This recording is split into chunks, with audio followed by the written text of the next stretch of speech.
Hello, hello.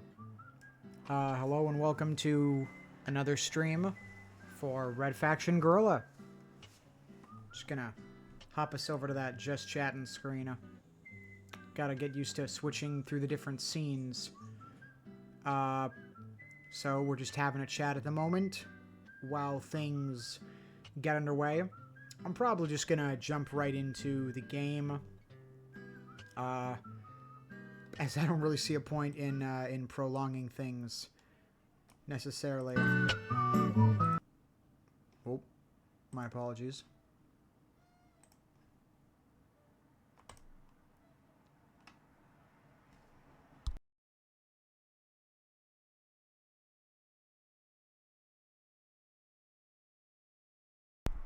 I'm just going to be getting Red Faction Guerrilla coming up here in a minute.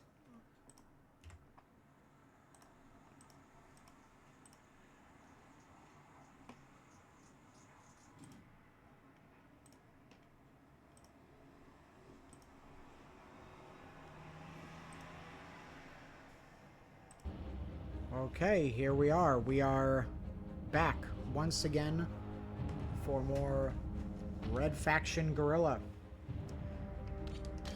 Today, I'm going to see about liberating the Badlands and also the Free Fire Zone. Possibly pushing on into EOS. Figure I'll probably be finishing Red Faction. Not this stream, but maybe next stream. I'm kind of excited to finish this game. You know, it's been nice playing it for a bit. I've been getting a lot of the technical difficulties and stuff out of the way.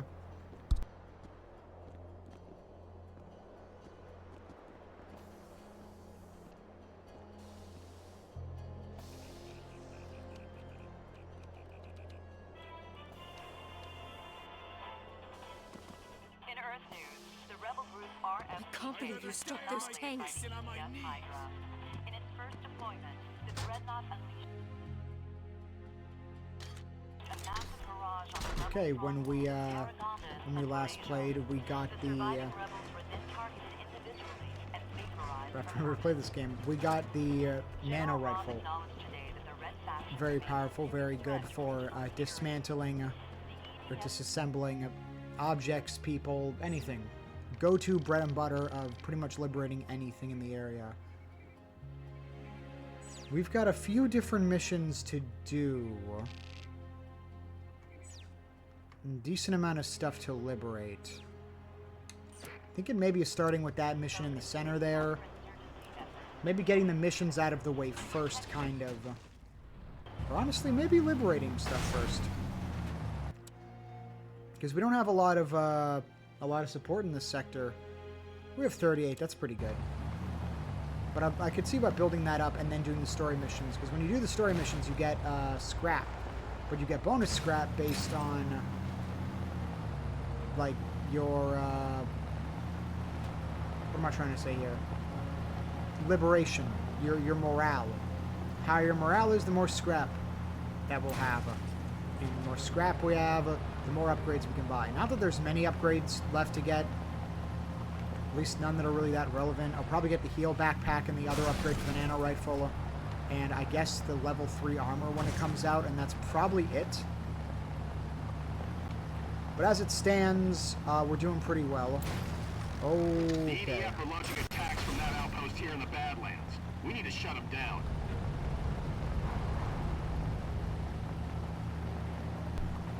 Well, I already see one target I could go for. Lowering EDF control might be a good idea.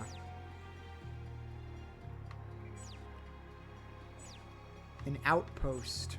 There's a few different ways to, like, target this area, as it's a whole kind of situation.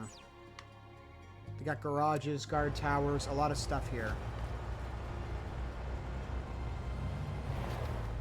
I'm going to see about going around, hitting them from the side, maybe. They really like having this place secured.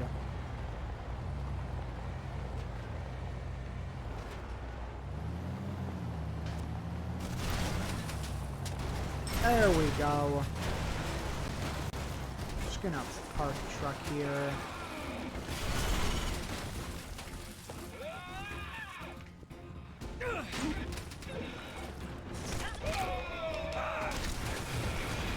There we go. More property destruction.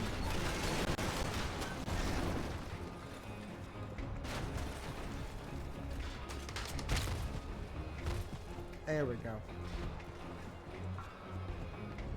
Ooh, plenty of stuff to destroy.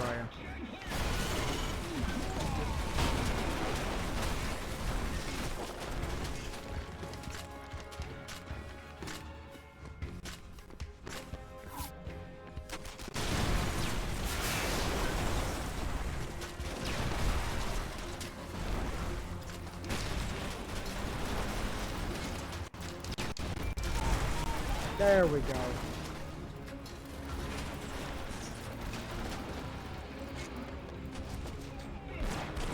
Okay.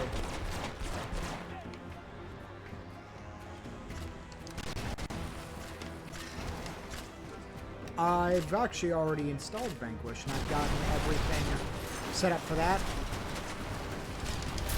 So as soon as we, like, finish this, I'll be able to jump right into that.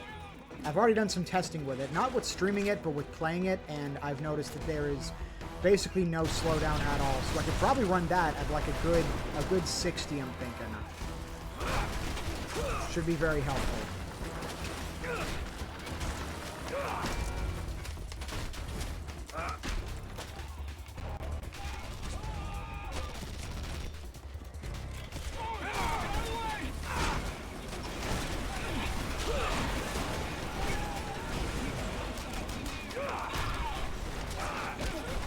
There we go.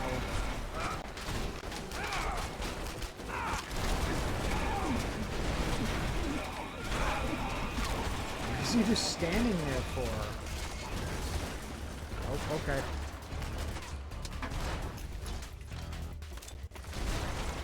Plenty of stuff to destroy. I could see someone doing a hammer-only run of this game. It would be interesting. It's totally doable, though.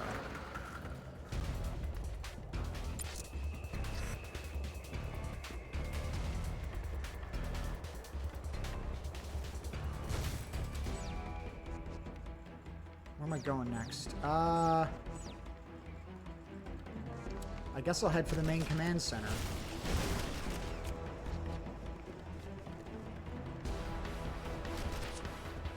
It looks like there's a shortcut up here.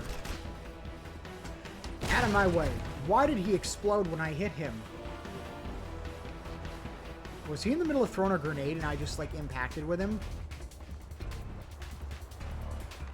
It's a bunker. Ooh. Oh, yeah, here we are. More of the office areas.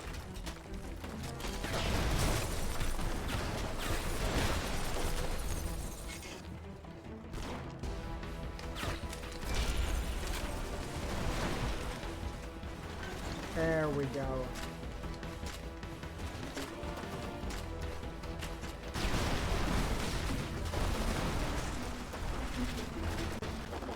Oh, I love this theme it's playing. Definitely one of my favorites in the right faction and Guerrilla soundtrack.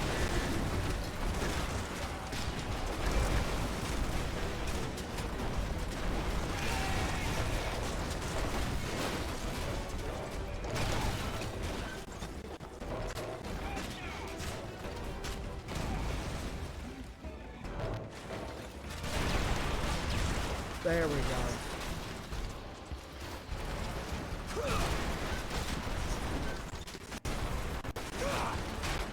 Oh, I figured we'd get a bit of slowdown in this section. With everything getting all destroyed.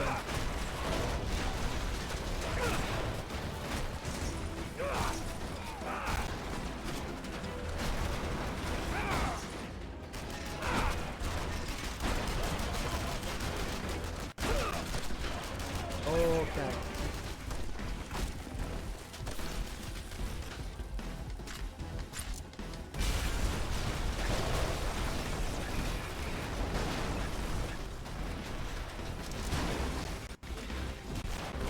Oh no.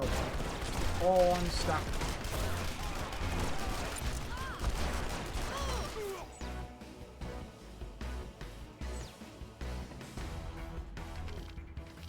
Getting a ton of like liberation points and stuff going on right now.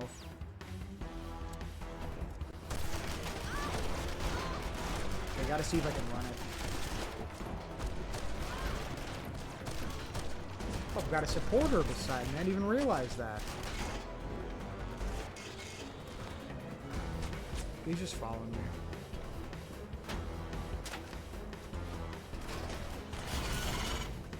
Is there really no way over there?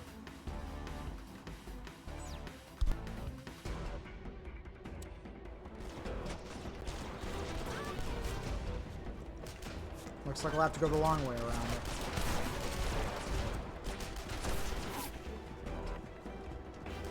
Oh, perfect. A Guerrilla cache. When you need it most.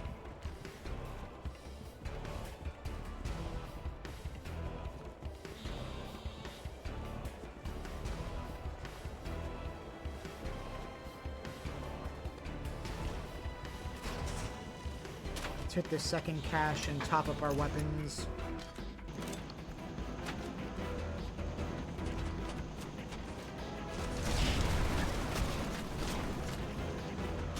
Oh, is that a gunship I hear? It's time to show the best... Stop that. It's time to show the best thing about this gun up there. Is you can do that. You can just like 2-tap dropships.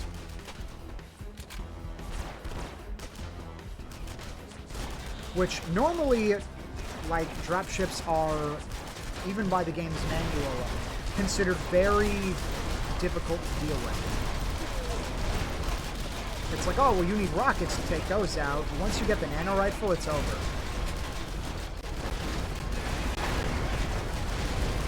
It is just completely over.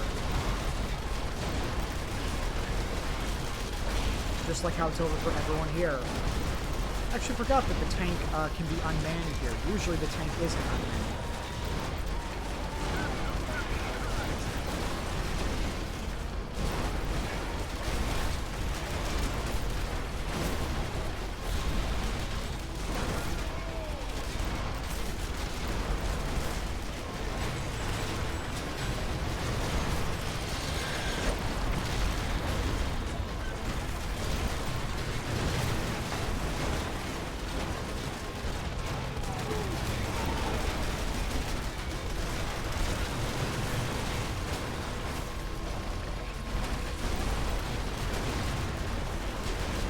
There we go. Plenty of destruction.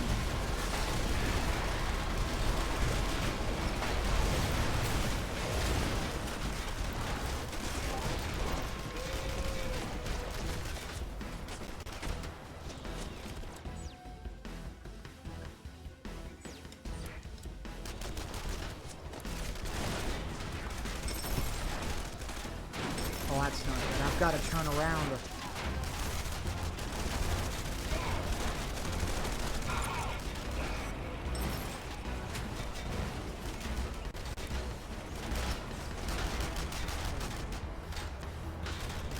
Trucks are always so slow.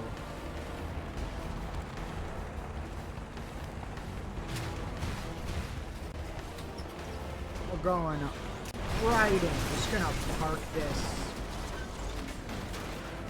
right here.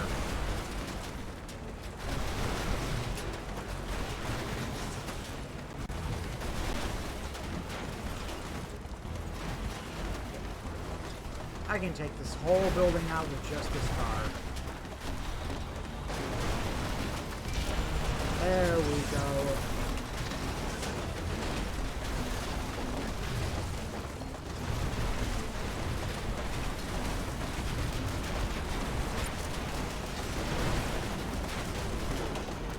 Just completely demolished it.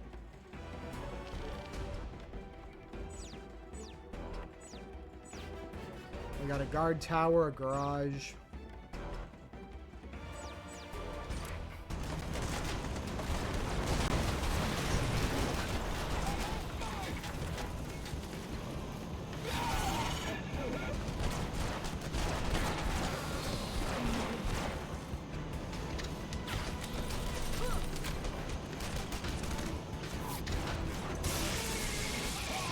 There we go.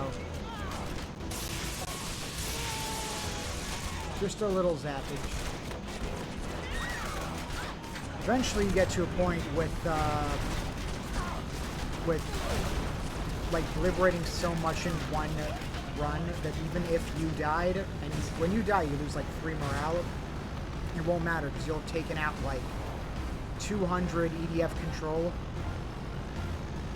As soon as their stuff drops to 0, it's pretty much open season on it. Oh, I just ejected myself.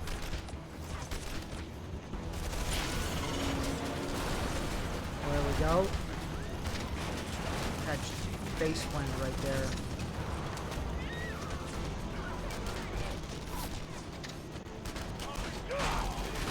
I don't know where you think you're going, but it's not there.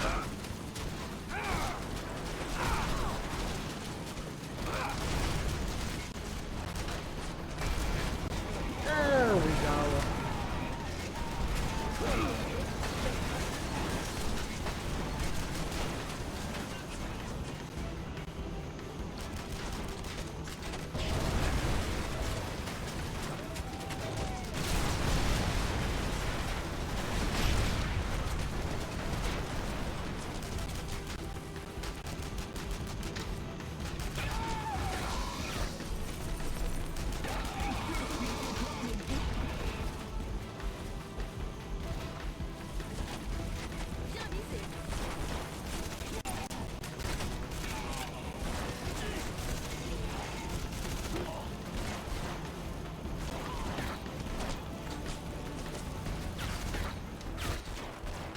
There we go.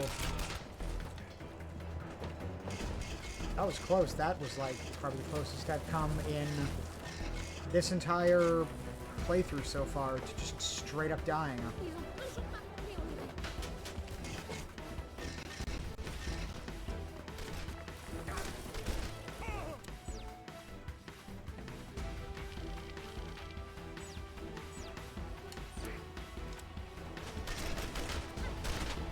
But I feel like there's more that I can do.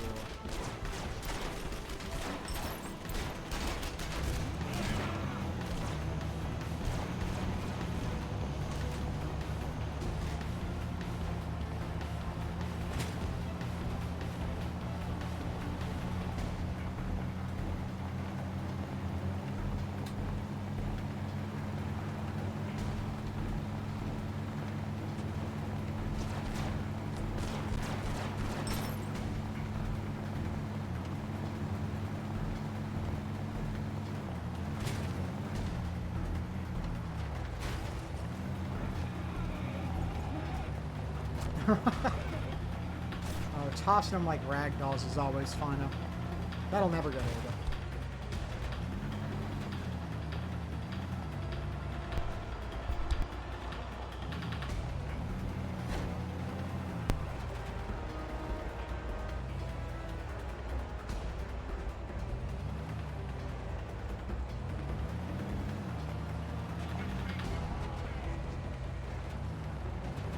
Oh, here we go.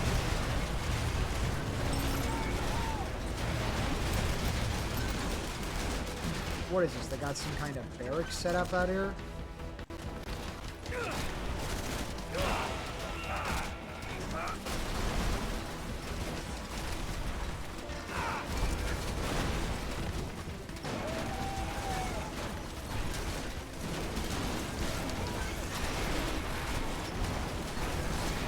There we go.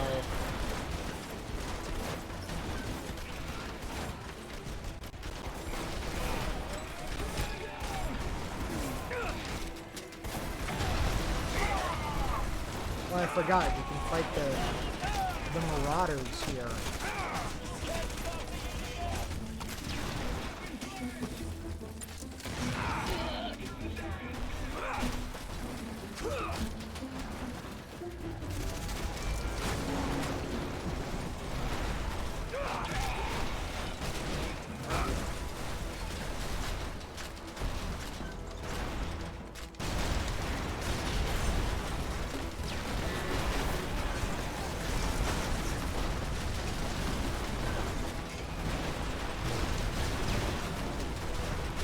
There we go.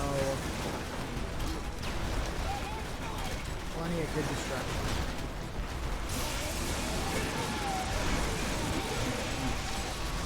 Oh my god. Oh shit.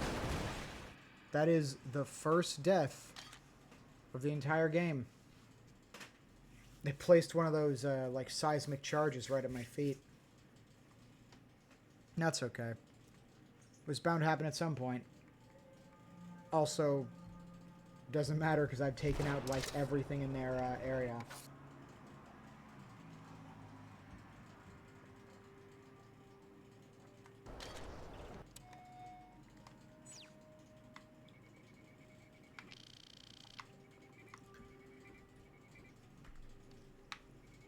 Oh yeah, everything worked. Like, I've dropped their morale to 0, so now it's just doing the missions, and then I can liberate the Badlands.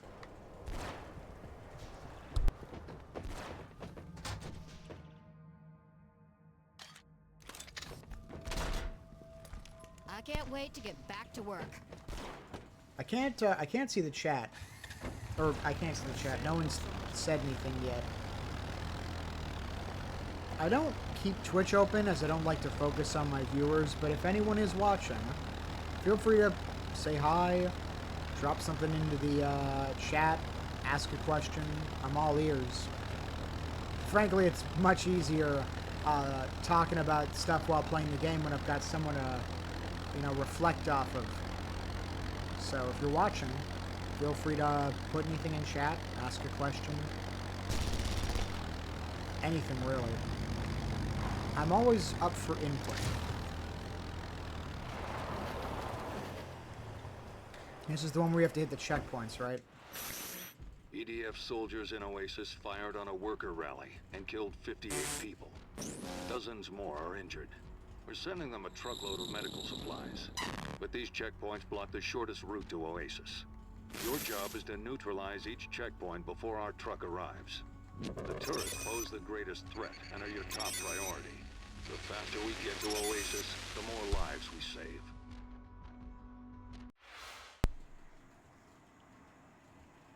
This mission very clearly feels like it's intended to be your introduction to Oasis. Let's go, Mason. The first checkpoint is on your map. Got it.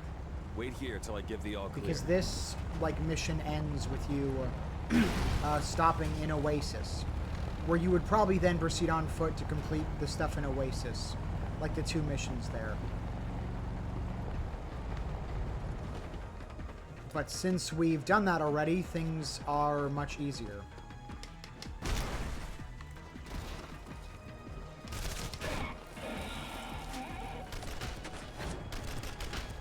The EDF's on the move. I need to get this truck in gear.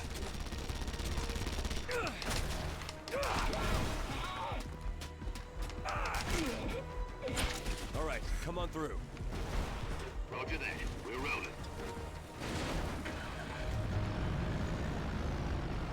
As far as I know, there's no penalty for driving away from the checkpoint. So I'm gonna try driving closer to the second No time for checkpoint. screwing around. Get back to your mission. Uh-oh.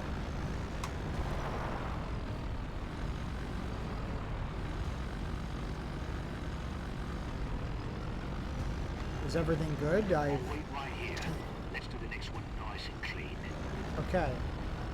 It feels more productive once you clear the checkpoint, just to drive all the way to the second one. Like, I could have been at the second checkpoint actually by the time this happens. Oh, the bridge. I completely forgot about that massive bridge. I will definitely be taking that out when I get a chance. Okay, we've got several soldiers. Hello.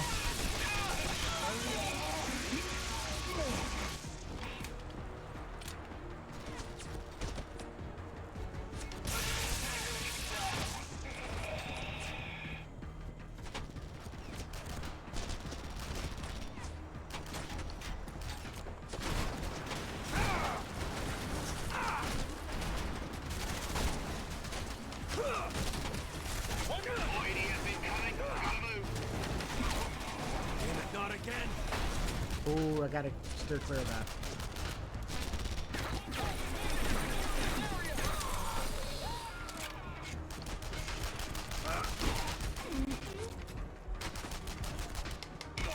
This checkpoint's wide open. Great. Now what about these guys on my back?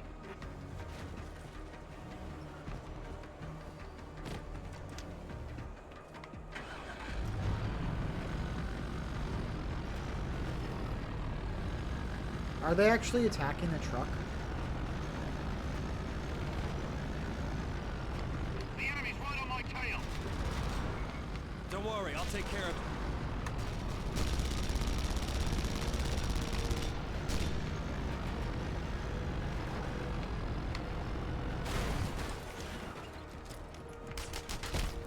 Oh! Mason, hold this position. Give me time That to was reach a Oasis. freaking long shot I'll right handle there. the EDF. You just get the supplies through. Well, I've got a nice big ol'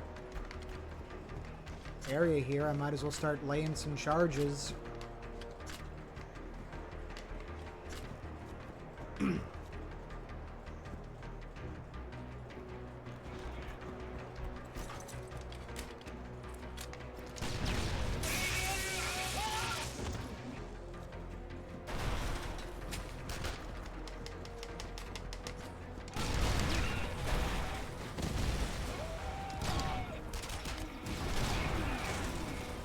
There you go. Keep it up, Mason. We're almost in the clear.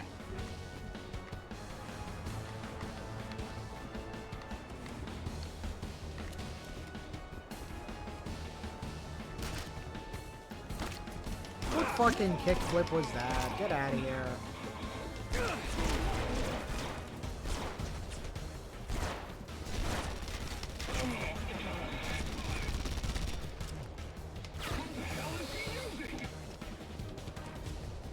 Good work, Mason. Yeah, no. We saved lives today. Emergency response. Let's go.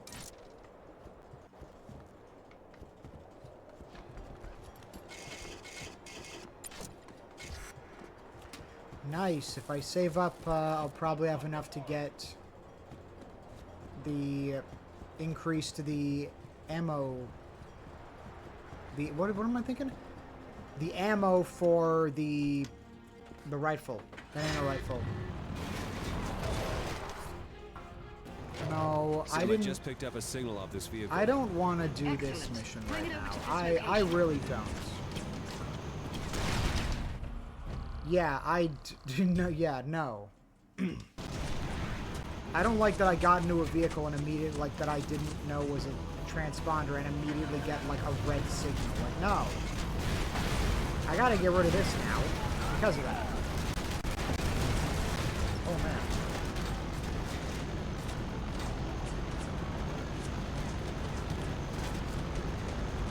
That bridge gets a lot of traffic from EDF convoys, but you'll need more than remote charges to bring it down.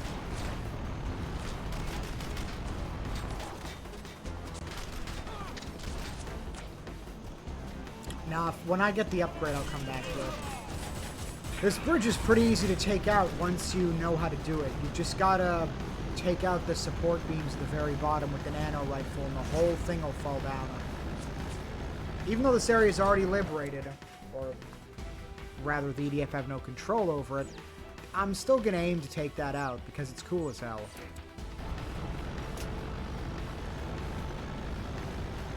I might as well just navigate over there and see if I can lose the EDF in the meantime.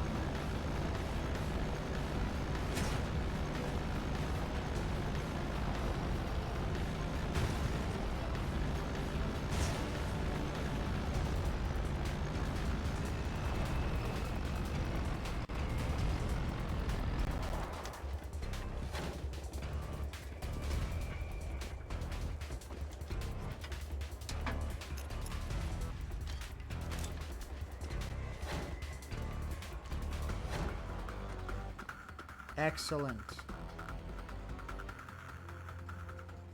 I've lost the alert. They're backing off. Here we go. The Free Fire Zone lies between Dust and Eos. Their guns obliterate whatever comes within range. Colonel Broga is in command of the EDF artillery base located there. Your job is to break into this EDF base and bring Broga back to the safe house. We believe the Colonel has information that can help us. Our interrogator will do the questioning. Your job is to run security.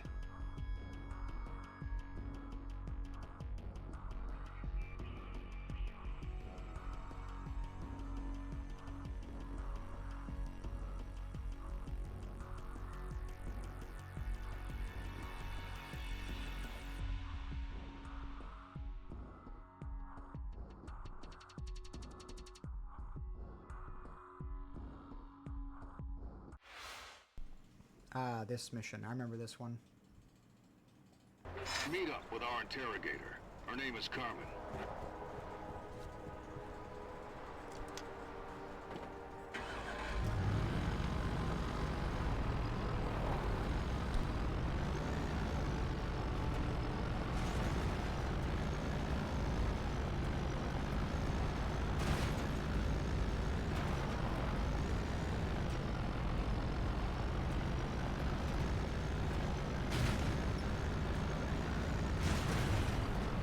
Took you long enough. You ready? Yeah, he always is. Broga's dug in pretty well. This could get messy. Usually does.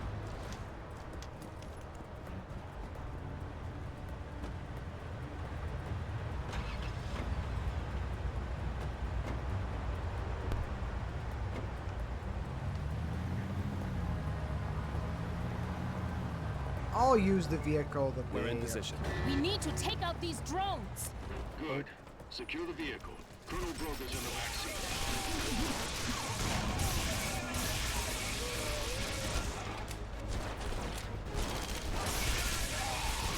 Destroying the vehicle will probably kill them. I'm just gonna zap these guys.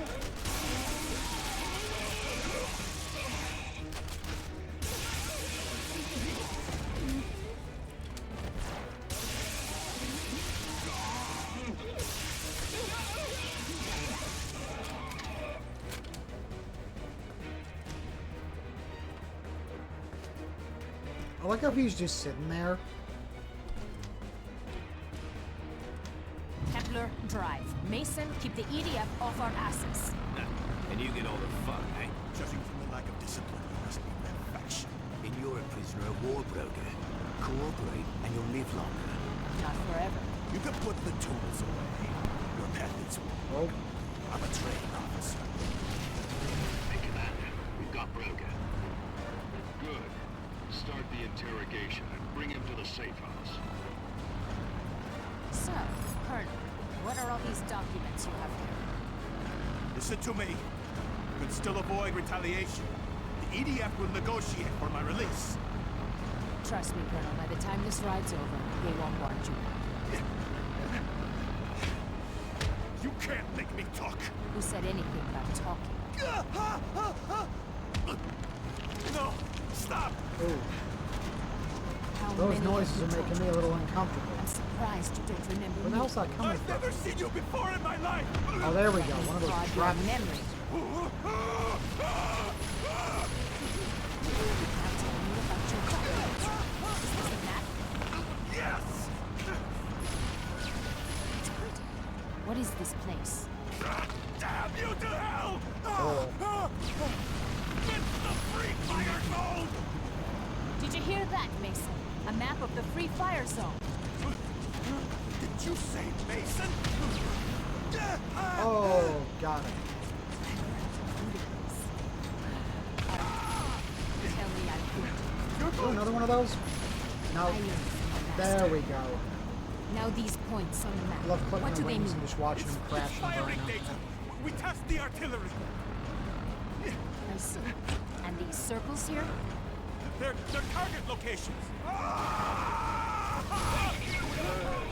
They're blind spots! That's a lot of Blind spots. uncomfortable noises. Gaps in the artillery coverage! You mean your guns can't hit them? Correct! They're obstructed!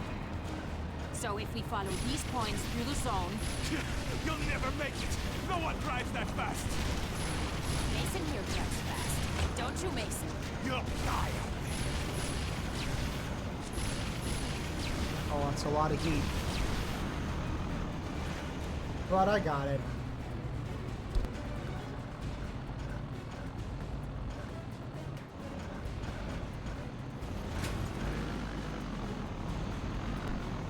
Is there a reason we were taking our sweet time there for a second? Oh, that might be why. This doesn't exactly look like a rescue squad. Safe house is too hot, Commander. We can't hold him here. Then keep driving until we get the information we need. Oh, Commander, okay. we've got the information. Excellent. Dispose of the Colonel. Let's take him to the mall. Yeah. Play this way. We'll drive EDF right in.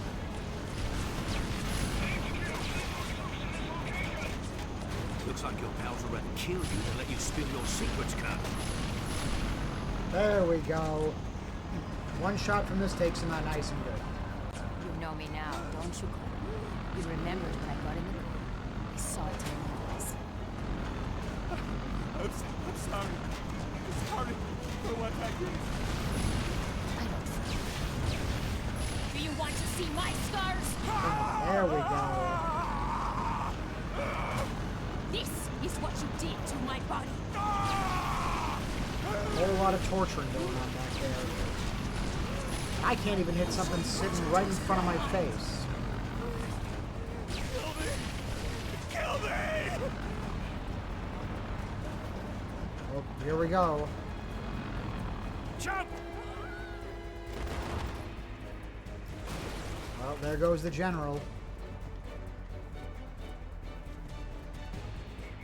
Rogue is dead, Commander. We've got the data. Bring it in data. for analysis. Oh, shit. If there's a path through the free fire zone, we're gonna find it. Ha! Oh, they're all going in the hole. Well, here we go. Mason, we're ready to cut off the EDF's control of the Badlands and clear the airspace over the free fire zone. Bring explosives.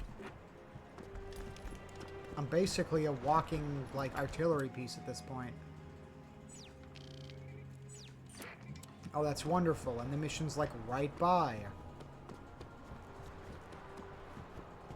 It's like I was built for this.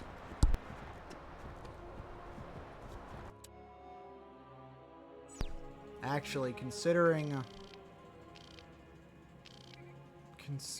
yeah, I should go grab some upgrades. It's always good to grab upgrades before a mission. I'm close to having basically all the upgrades I need.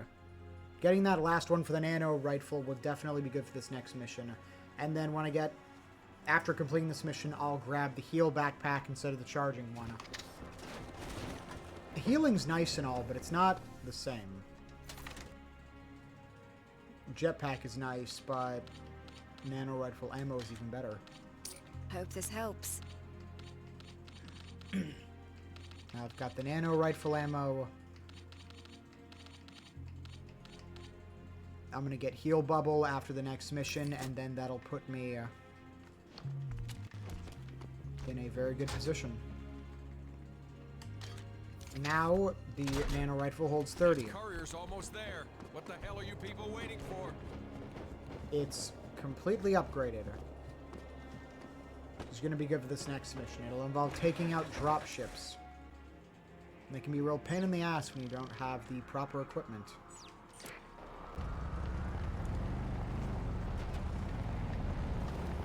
We're going to liberate the Badlands, clear the airspace over the Free Fire Zone, then take the fight to the Free Fire Zone. And, yeah. Honestly, I haven't even been playing for an hour yet, and we're already going to liberate the Badlands, and the Free Fire Zone is only one mission, and after you beat it, that area is completely liberated. So honestly, I could push into Oasis and probably... not Oasis. Eos. I could push into Eos and probably get all that stuff done.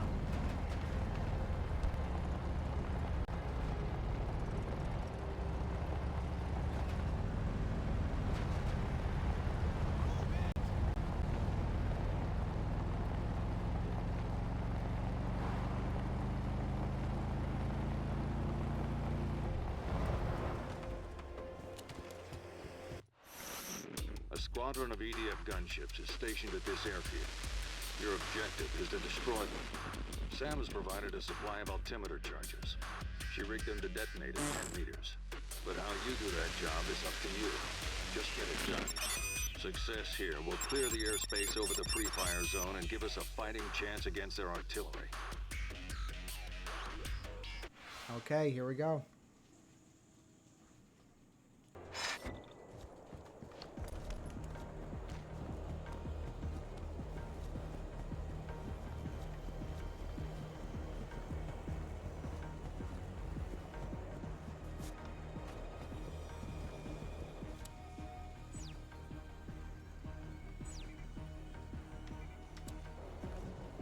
Getting in without being seen is a good idea. As soon as the stuff goes live, we'll, hold on, I'm feeling a little paranoid about something, so I'm going to temporarily check something.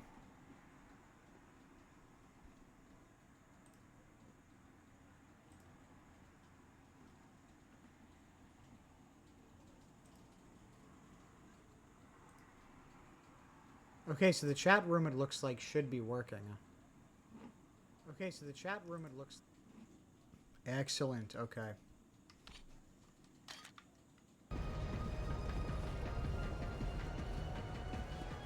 Like...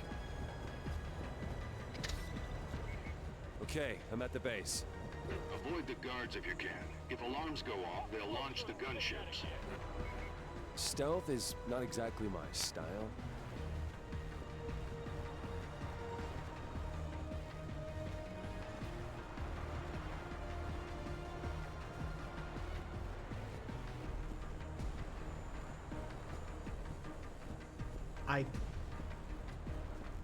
That guy might be stupid.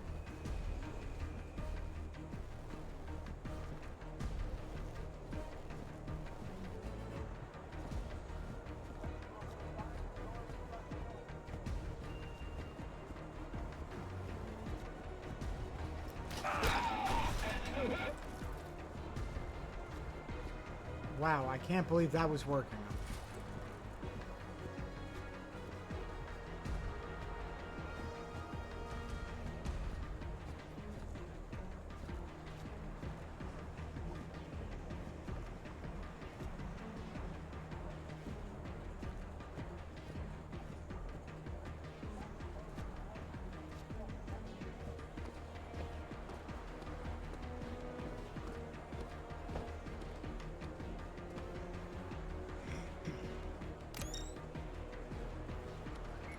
I've wired the first gunship. Good. Now hurry up and finish the job. I've never actually done this stealthily.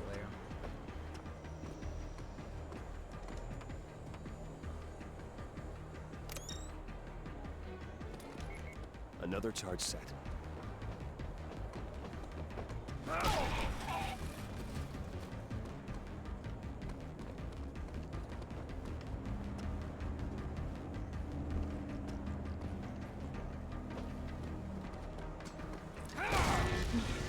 Shit. Oops.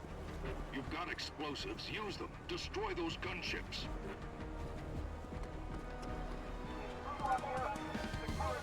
Okay, well that's 3.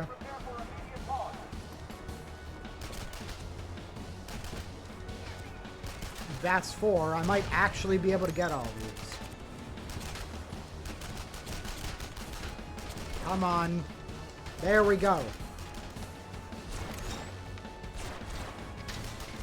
Okay, I've wired all the gunships. Good work, Mason. You've done your job. Now get the hell out.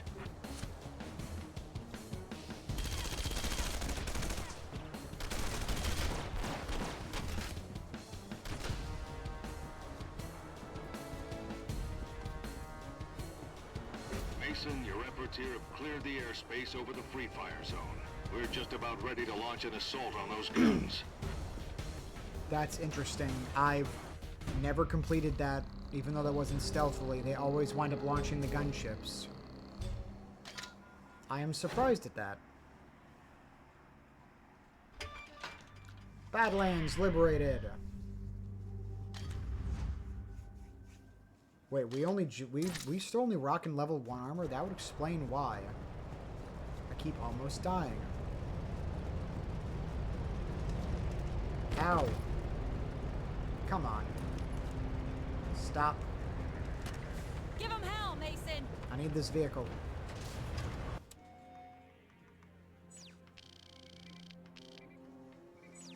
Excellent.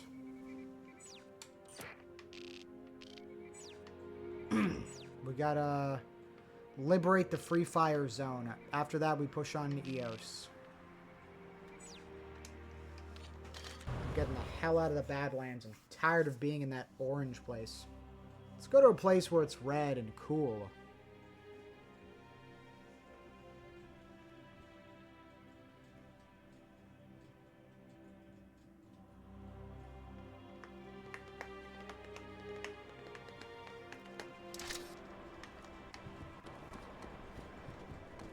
I should also take a look at that level 2 armor. We saved Oasis. Eos is next. That's interesting. Her dialogue there seems to imply that you're supposed to liberate the Badlands and then go for Eos, but I did it in the other order.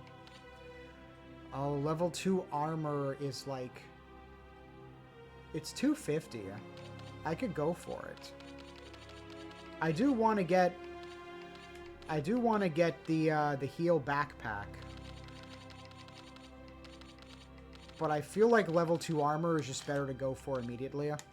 Those drones won't stand a chance.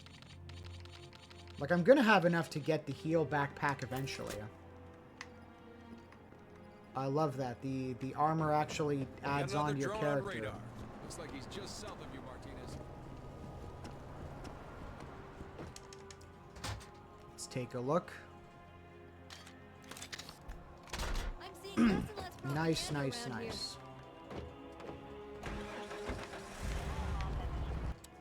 Next up is to liberate the Free Fire Zone. We've liberated Parker, Dust, Eos, and the Badlands. Now we push on to the Free Fire Zone, liberate it, and open up the path to Eos. Cause some chaos there, complete the missions, and then finish the game. And then probably jump into Vanquish next. Or do some Helldivers casually. I don't know. Doing Helldivers casually probably get me more views since it's a much more popular game in a category. I'm more likely to get stuff just in it. But it also depends whether I would be doing solo dives or not. I don't really think I'd be doing a whole lot of solo diving. I think I'd dive with other people, just randos who I wouldn't really like talk to.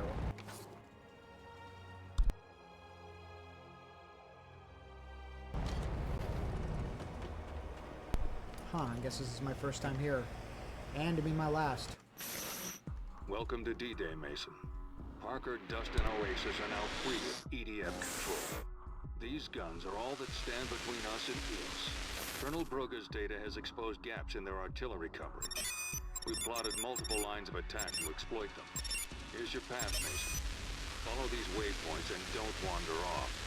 The odds are against us, and a lot of people won't be coming back. But if we can't silence those guns, the fight for Mars is over.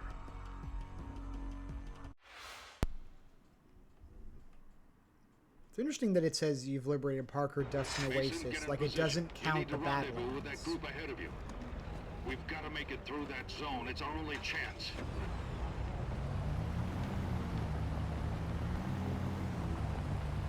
Like, I had a car there, but I like to use the vehicle they provide for these missions.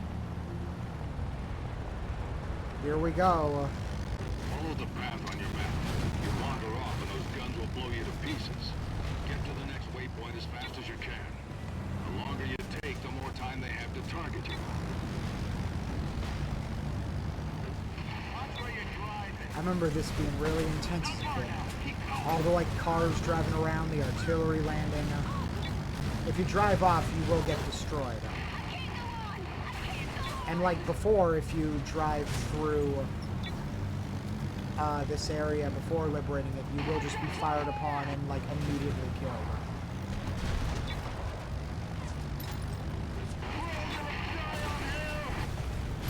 Oh shit. The base is coming into range. I love hearing all the different Red Faction members on the radio. Shit.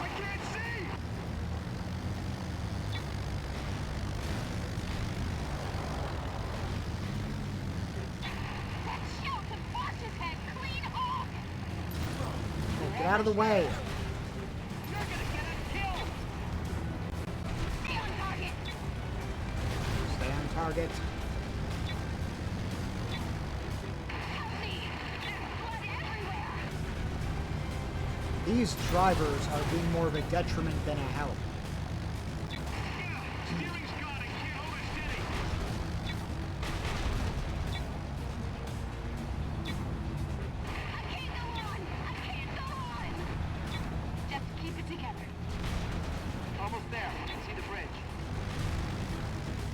Yeah, let's go. I can't find the waypoint.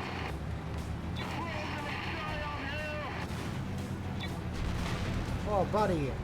Wait, where are you going? Did you see that? Cut the chatter. That guy's an idiot. This ain't no waypoint. I made it. Locate the power cores and destroy them. There will be 3 of them.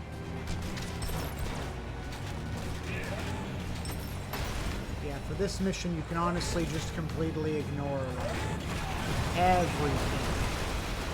And I do mean ignore everything. Like as long as you can...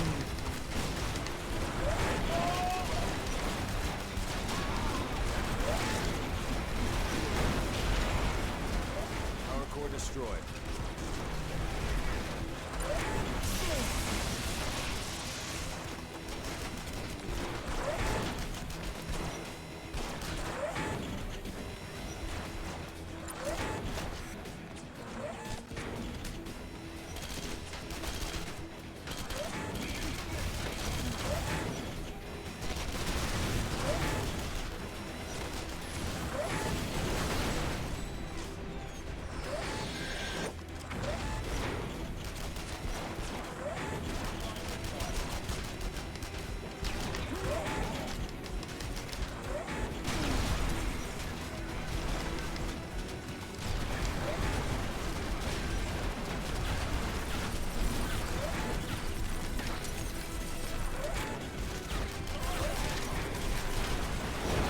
Oh, shit.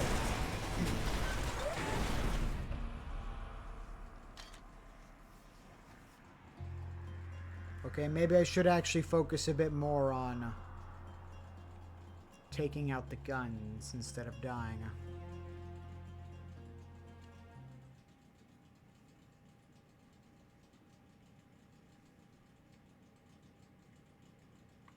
Locate the power cores and destroy them. There will be 3 of them.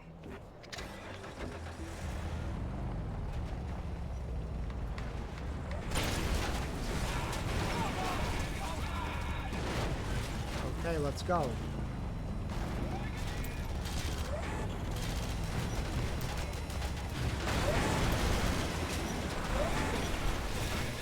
There we go. Just gotta eject myself.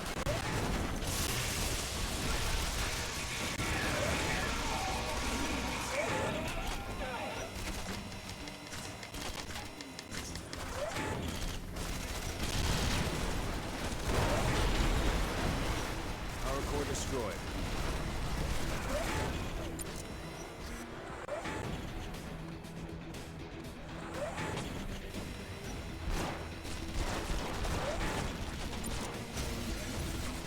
I'll cut around the outside here.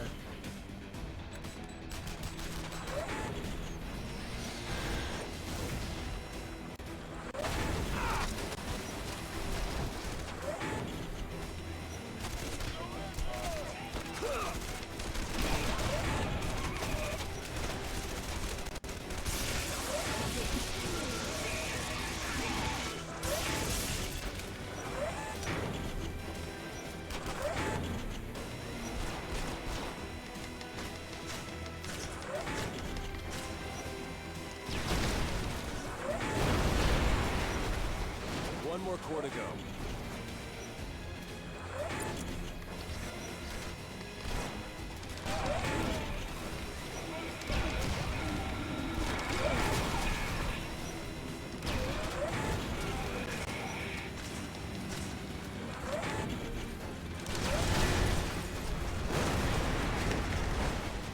blast core.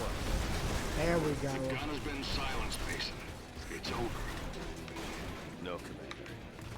This is just the beginning. You're right. EOS won't even know what hit him. The Guns of Tharsis.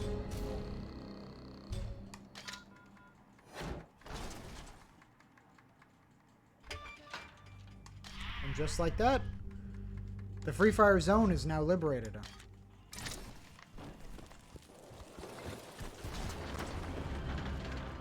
We've got new missions. And with that, that tidies it up to be a nice even 5. And hell, we've only just hit 1 hour, so why not keep going? We'll teleport into EOS and start wrecking house.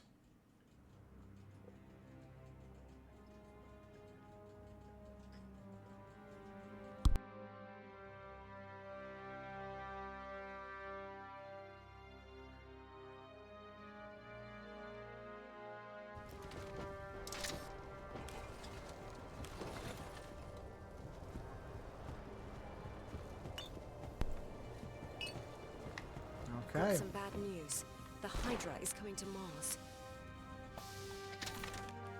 I heard about that. We have 266. The thermobaric rocket is massive. But we don't need that. What I need is the heal backpack. Glad I could help. It's nice to know that when you get it, you can get any pack you've unlocked. You can replace it with for 0 cost.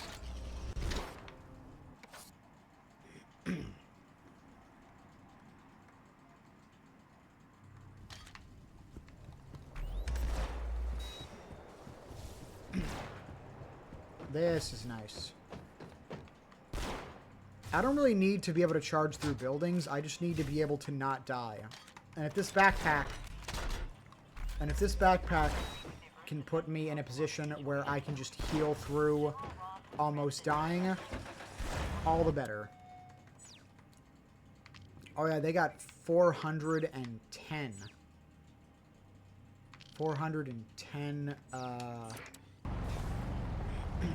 like, control of this area. They have it under lock and key.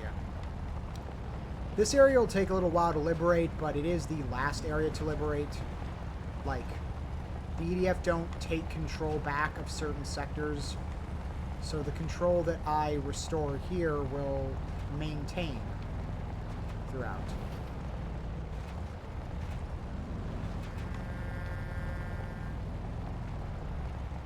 Probably do the same thing where I'll try and liberate the whole sector and then blitz through the missions, especially since doing that will get me a bit more scrap.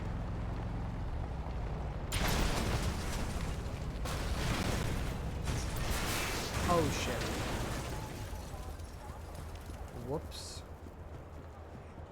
I didn't realize for a second I knocked that over and it was a gas tank. Get out of my way! Not again! Not again.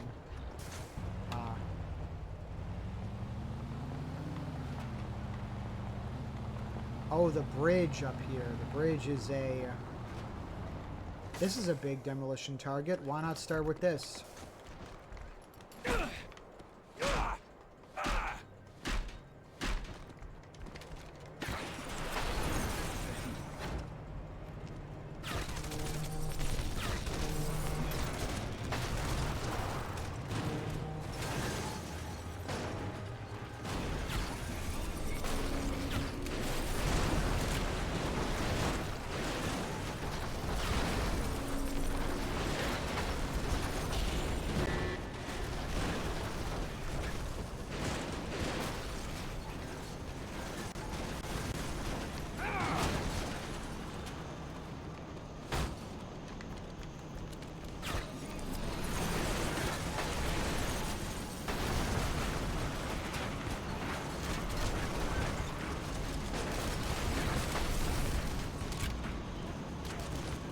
Shit.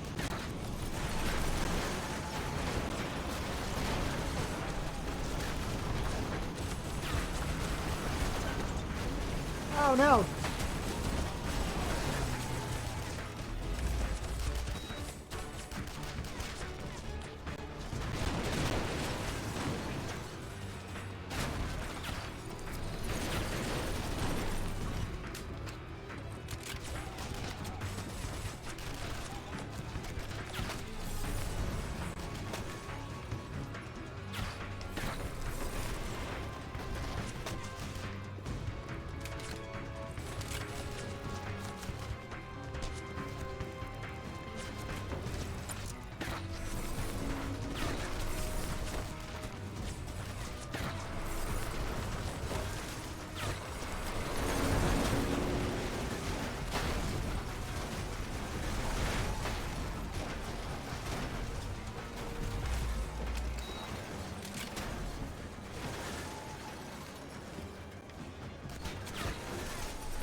Oh.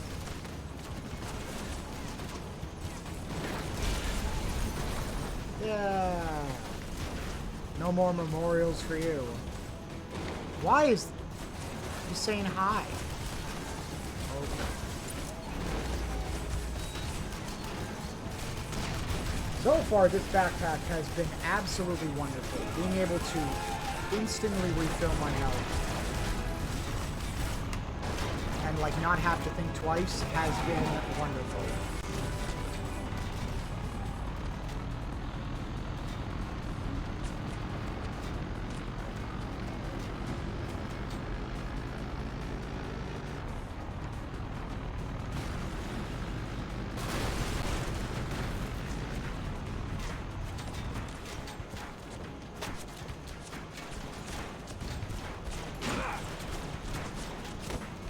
There we go.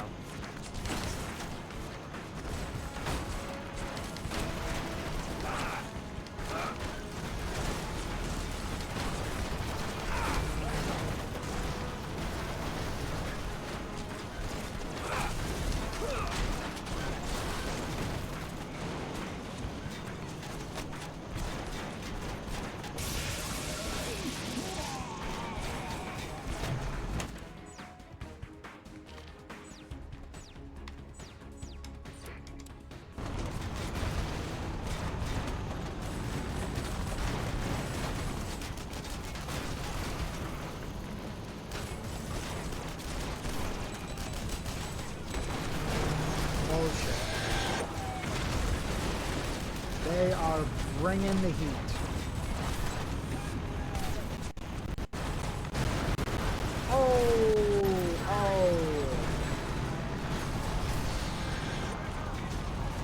Oh, buddy's peeling out there.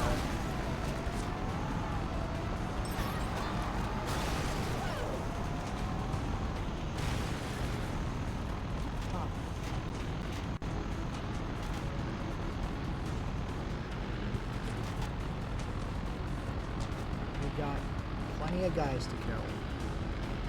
Plenty of stuff to destroy.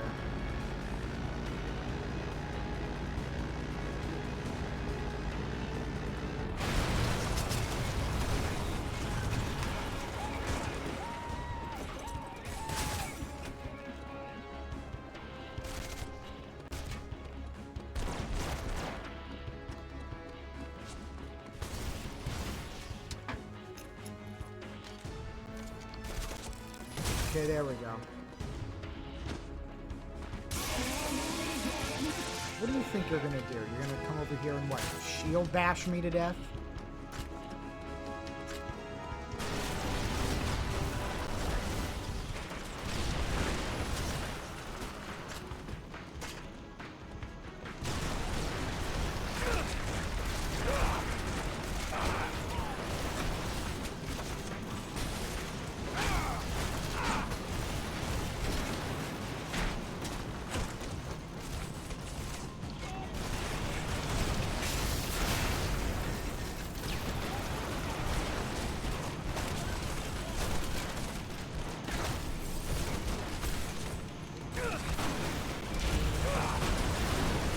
Oh no, I was gonna say, how are you still standing?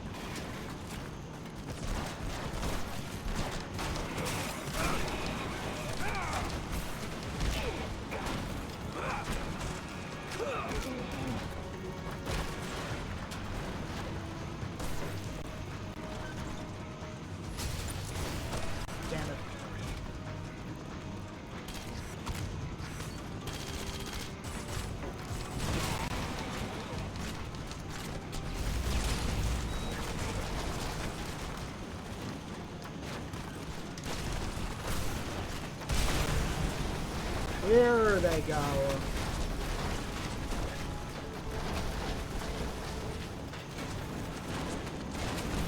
Whee!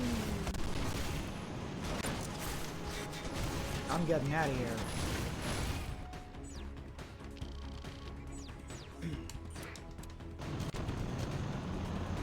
Plenty more monuments to destroy.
There's gotta, yeah, there we go. There's more stuff for me to destroy elsewhere.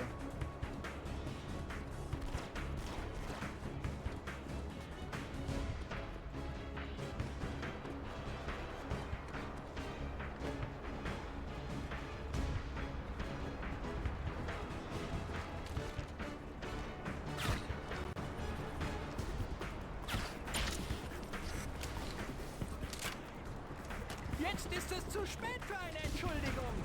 What the f... Was that guy speaking Simlish? I don't know. The government of Mars meets over there, in Hendricks Hall. They're just puppets of the EDF. Here we go. Yeah, that's the third monument.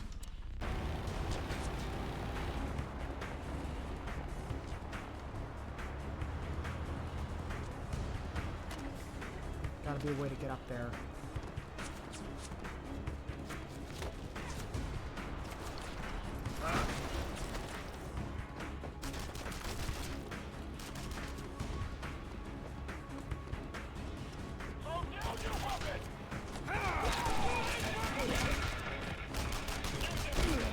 There we go.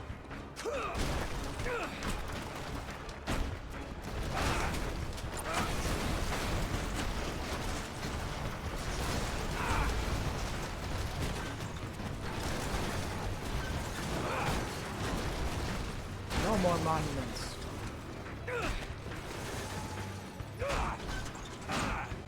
None.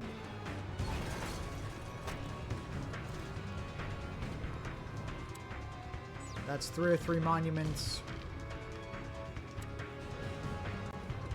I've destroyed a ton so far.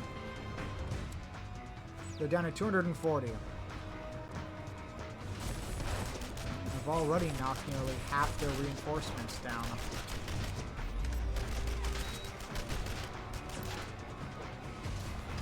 I like that when I use the backpack, the rainbow comes out. I think that's really neat.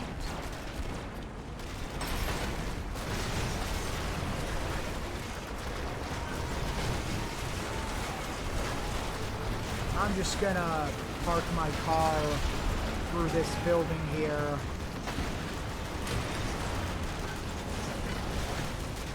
That's fine right there. There we go.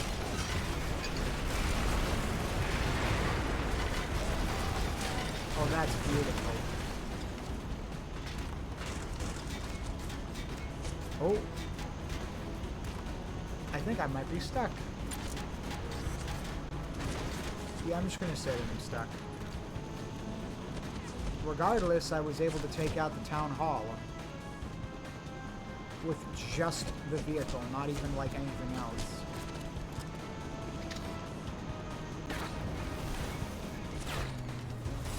There we go.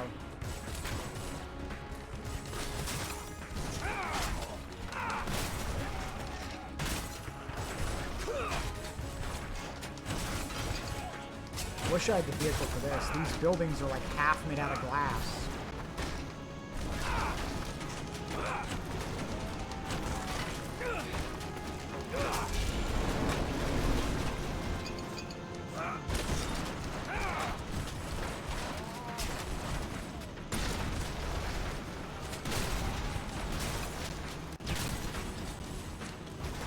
Oh.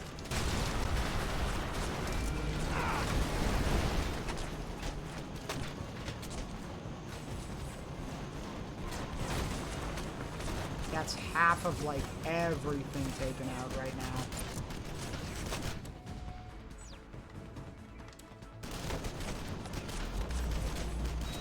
There we go. Full heal.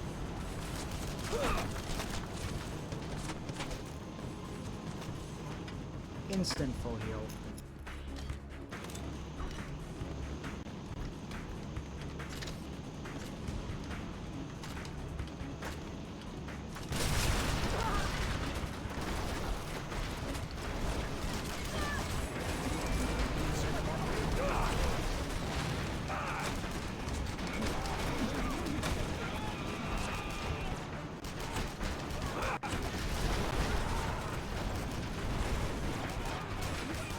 There we go.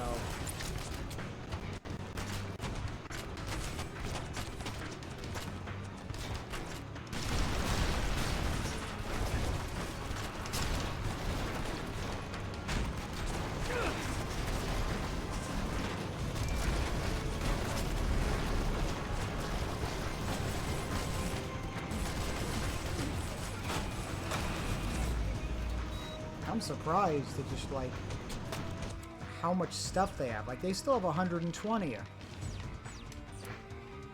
At this point, I've walked into their like house and blown up everything, and yet still they're still alive somehow. Like, they're still holding on to this area.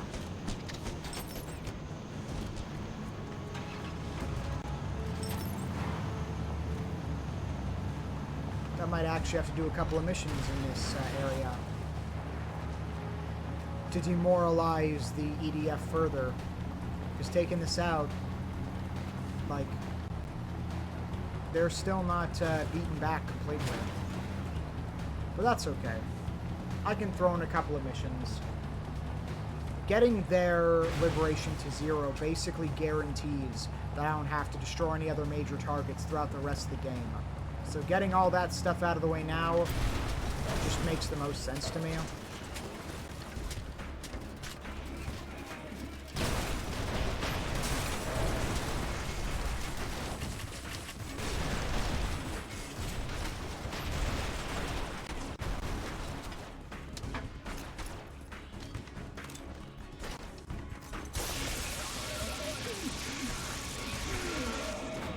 What do you think was going to happen?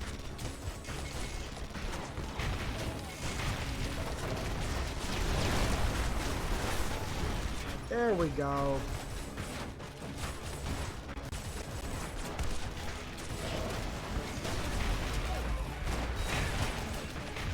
Oh, that's so good to have. Being able to just, like, within a few seconds, instantly, just demoralize, like, completely heal myself is just crazy to have.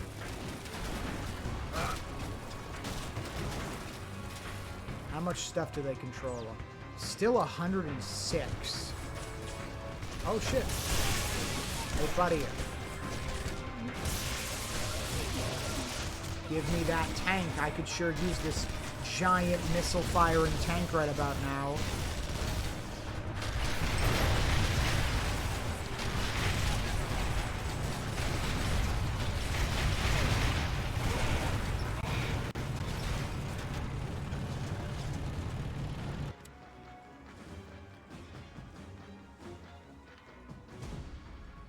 Man, an entire rampage and they still have 104. I'm definitely going to have to do some guerrilla actions to take them down a notch.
That's okay.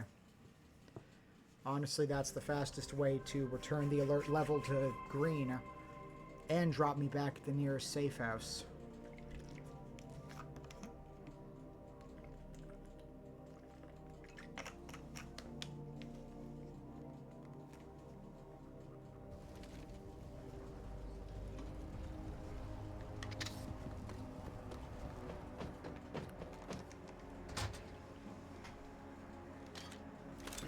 Okay. We got our stuff.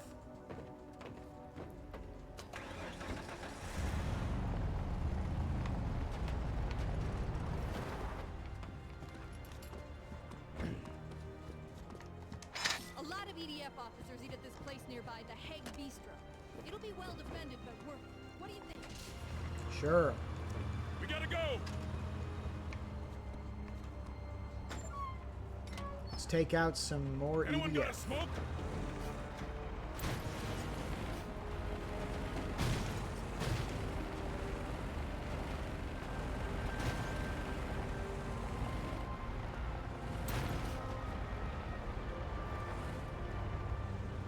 You know what to do, right? Go!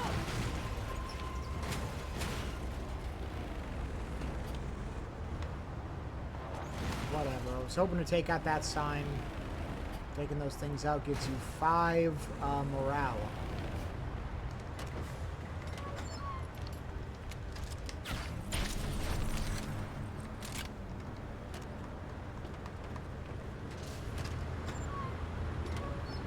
At that point, that's just free stuff.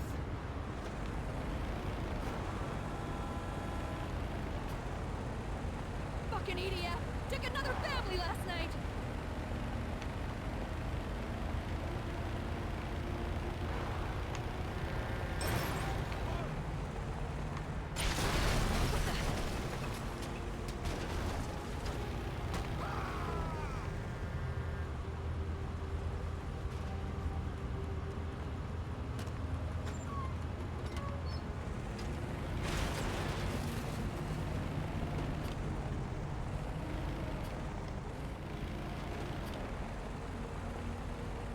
EDF's gonna be ready for us.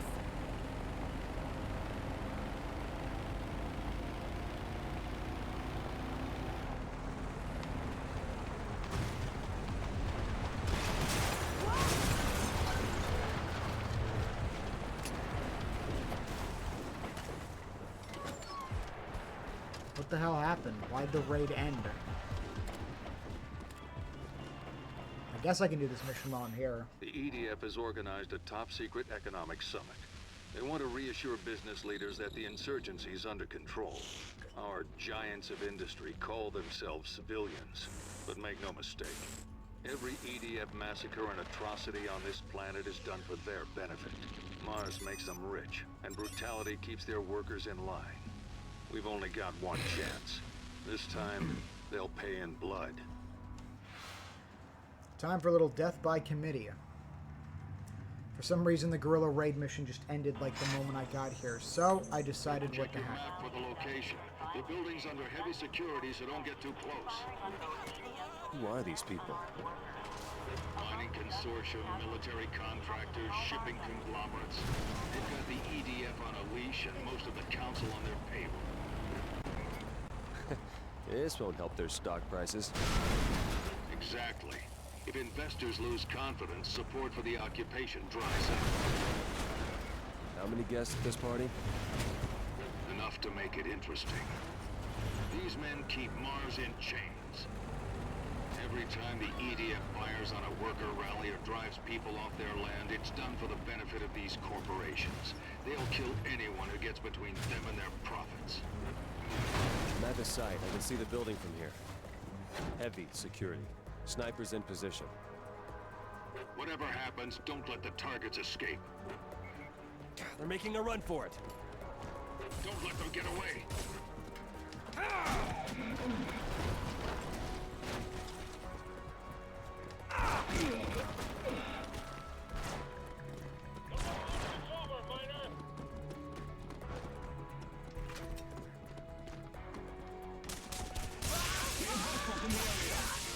Target down.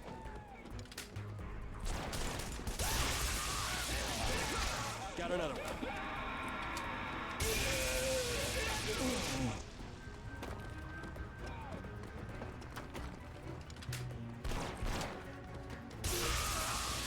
Oh, That's 3. Plus number 4 off the list.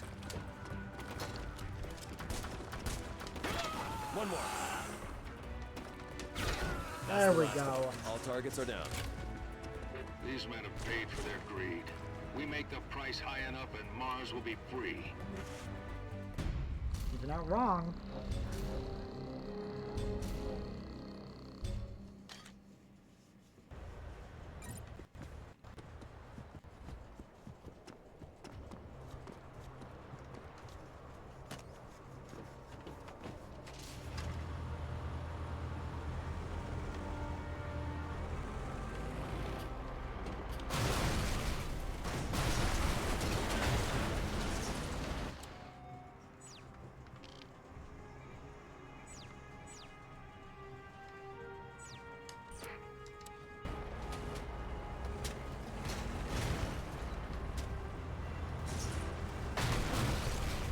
Okay, I'll go do a collateral damage mission.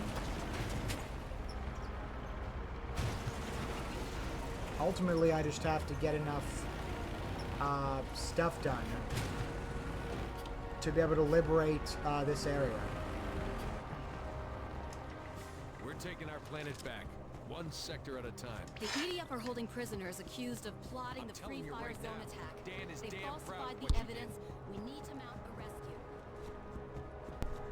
Okay, a little bit of house arrest. Was going to do collateral damage, but the house arrest mission was closer, so that takes priority.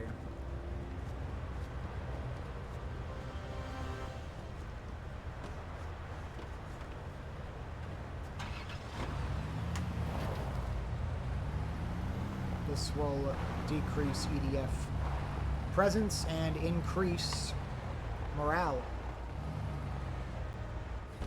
Pretty much a win-win. That is a lot of resistance right there, but Guerrilla's attacked an economic summit in Eos today. Leaders of the planet corporation.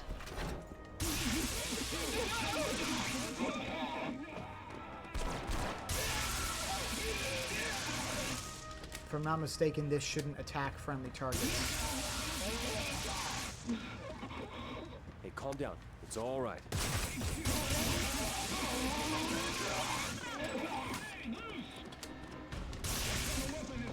One for you! Oh no!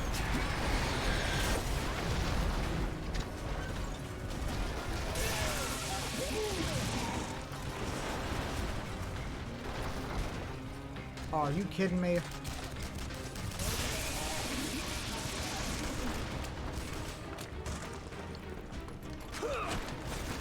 The other gorilla's all the way up there. Shit. Oh, I hate it when they do that. They plant those charges. They suck all the debris into a field and then send it flying out everywhere. They'll have to place it inside of buildings, too. Honestly, that's where the destruction physics kind of tends to bite me in the ass. The EDF are holding prisoners accused of plotting the Free Fire. Ich werde heute Abend feiern. Like, that area is not too difficult to get through. It just sucks when the EDF suddenly decide to place a bunch of stuff down. Like, there really is nothing I can do in that position where they place one of those charges and half the building gets destroyed, and suddenly the gorilla I'm supposed to rescue is physically unable to be reached. Even if I had the jetpack, there's no ground under him. That's the thing about freeing these people is it takes skill.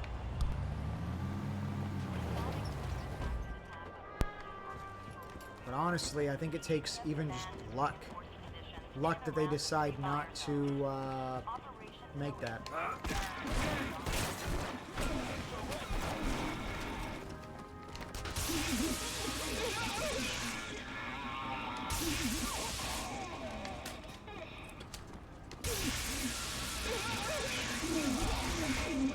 I'm here to help. Okay, immediately head upstairs.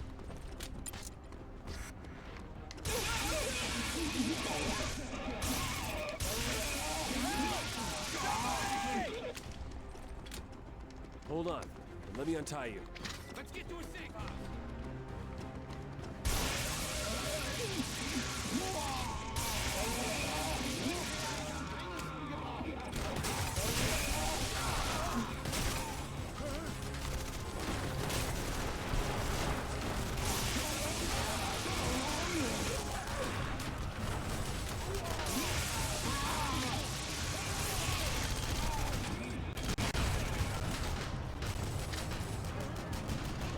Okay, good.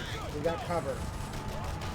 I was worried about that for a second. There was a ton of reinforcements. I'm lucky they decided not to... Oh, I heard that sound. They literally just placed one of those charges that was going to completely, like, obliterate the building.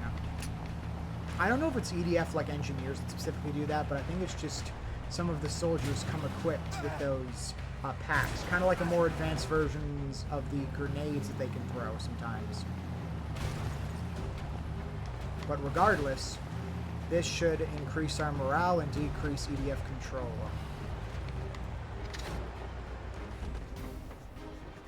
Bringst du mich an einen sicheren Ort? I need a drink.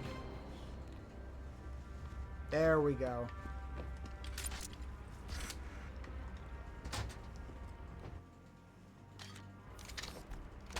$25 more control. Adverse news. A shuttle carrying 1,400 passengers crashed.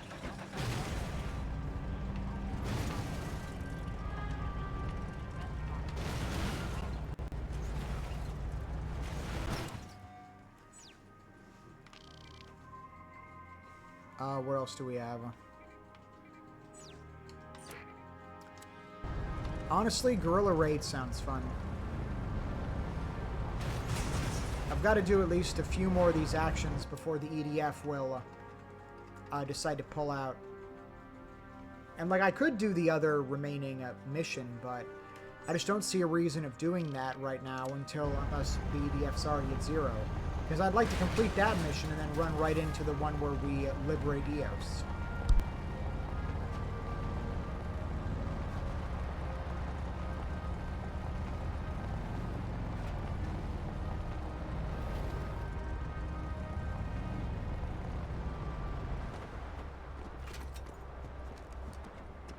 The EDF elite like to waste their money at a place called the Canyon View. We're gonna turn it into a graveyard. Yeah, I don't see much of a point in doing like the next story mission until I've got everything liberated. It just makes more sense to wear them down all the way to 0 You know what and to do, then right? work away.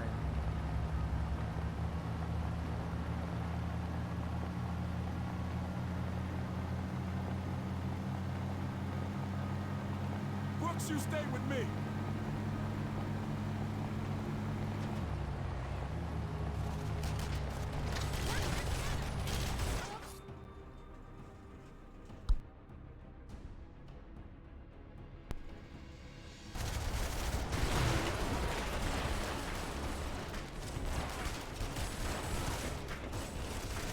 There we go.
Oh, are those the last 4?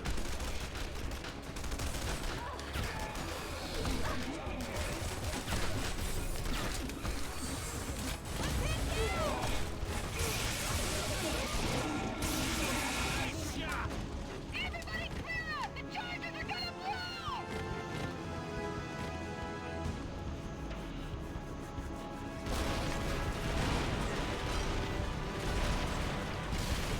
There we go.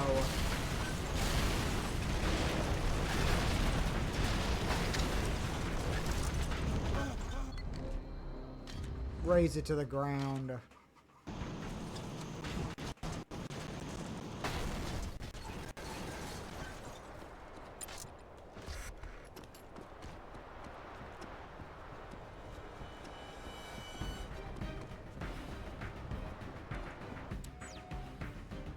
$49 left.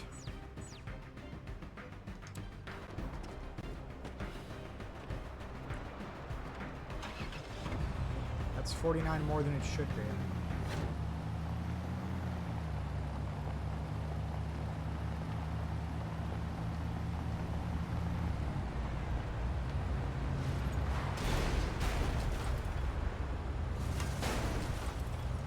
Okay, well. How many more Guerrilla missions are there in this sector? A few. Mostly house arrests, not a lot of raids.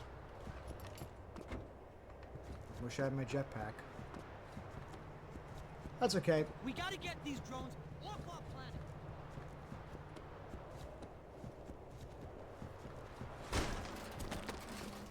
The EDF is surrounded what they think is one of our safe houses. We need the people out before the EDF executes. Well, here we go.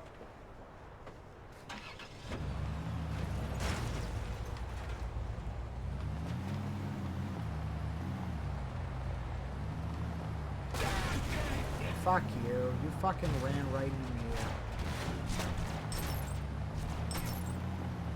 I was gonna hit an alert level anyways when I got to the house, so... I guess this is just being proactive.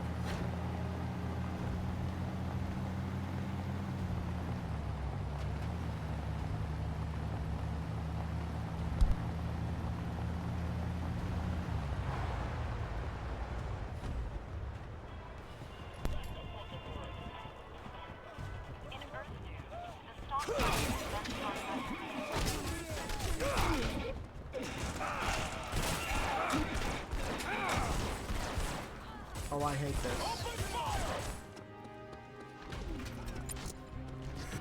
Where are they all? Get you out of here. It's all right. I'm here. This is not a good position to be in. Just give me a second to untie you. Can you take me to a safe house? Like, all this attacking is going to take the building down.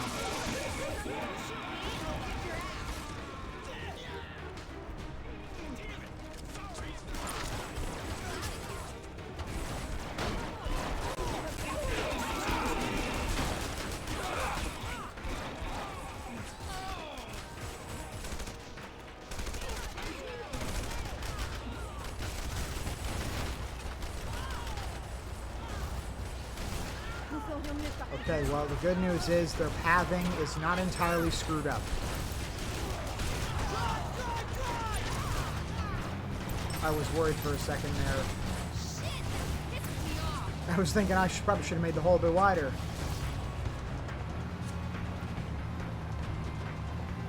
It's probably not going to be this mission. I'm thinking one more mission, probably a house arrest, and then the EDF will be at 0. Then I do the next story mission and probably liberate what am I thinking of? I will probably liberate Eos, which would put me in a good position to beat the game tomorrow and then maybe talk a bit about what I'm going to do next. Dude, this fucking physics, man.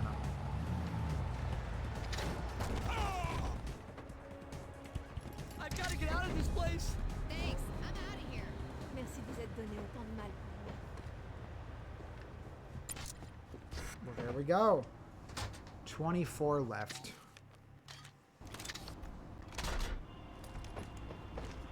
We're gonna free Eos. Eos is pretty much ready to fall. It's just a matter of... I don't know why that mission disappeared. I guess maybe it completed automatically.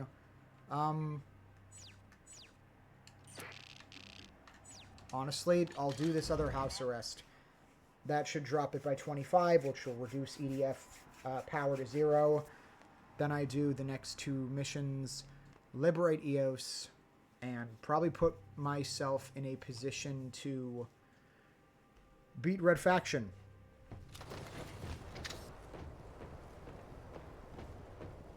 Tomorrow.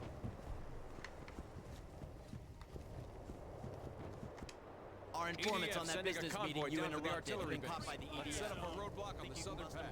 That son of a bitch better check his map. So it begins. Touché. Oh, that tickles. Hey. Not today. Hell, Mason! I thought we were buds. I love Jenkins. Kind of wish it was in a bit more, but, you know. Okay, I'm not taking that. My ammo's full. Okay, I'm not taking that slow-ass clunker. The hostage missions that involve one hostage always make me a little nervous. Mostly because, like, it's only one. I don't know if losing multiple of the hostages costs you, but I know that... Oh, here we go. Now that's a shortcut. Like, I don't know if you get less liberation as a result, but with these ones, it's only one, so... Either this person lives or they die, and if they die, the mission's over. I do like how as you complete the main story missions, more guerrilla tactics missions opens up. Like, this guy's being blamed for me killing all those CEOs and shareholders.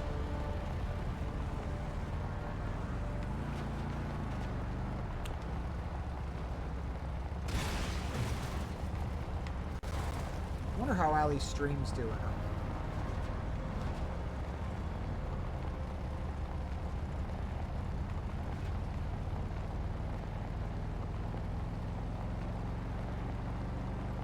I wonder if she'll rate me. That'd be nice.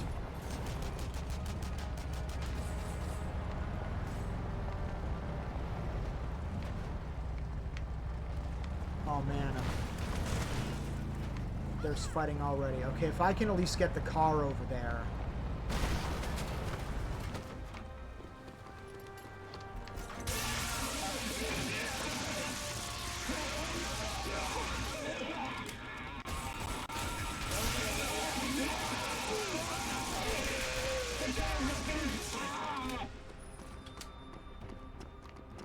Okay, buddy, come on. You okay? I'm here to help you.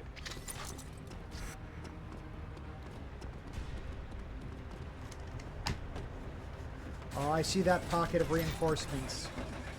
Get in the damn car. There we go. Easy peasy. We just got to get this guy back to base, and then we'll be good. Then the EDF will have no control, and we'll be set to do the next mission. Unlock the liberation mission. Liberate Eos, and yeah, basically just take the fight.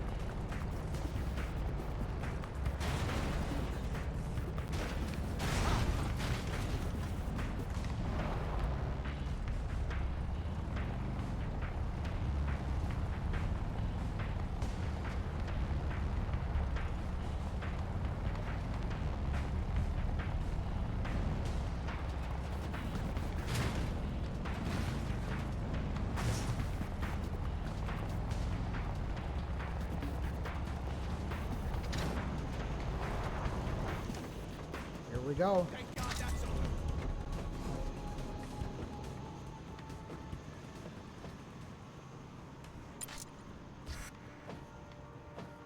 Okay.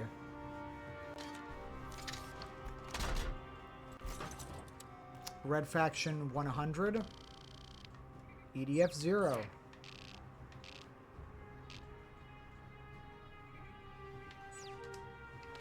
This puts us in a generous position. Do the next mission. Unlock the mission to liberate Eos. And then liberate Eos.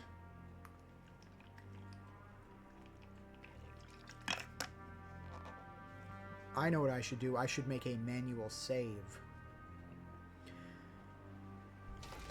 I don't think I've ever in my life had an issue or an example of a corrupted save, but I am not going to let that happen. No. What we have done, though, is liberated 5 sectors and are well on our way to liberating the last. It's just a matter of time.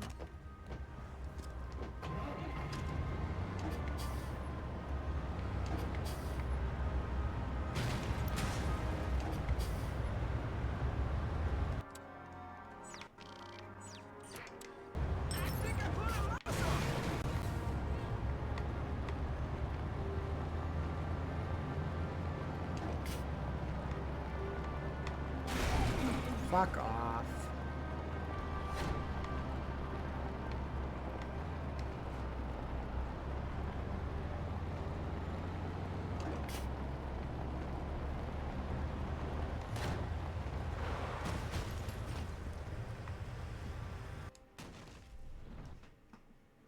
I'm gonna check on something real quick.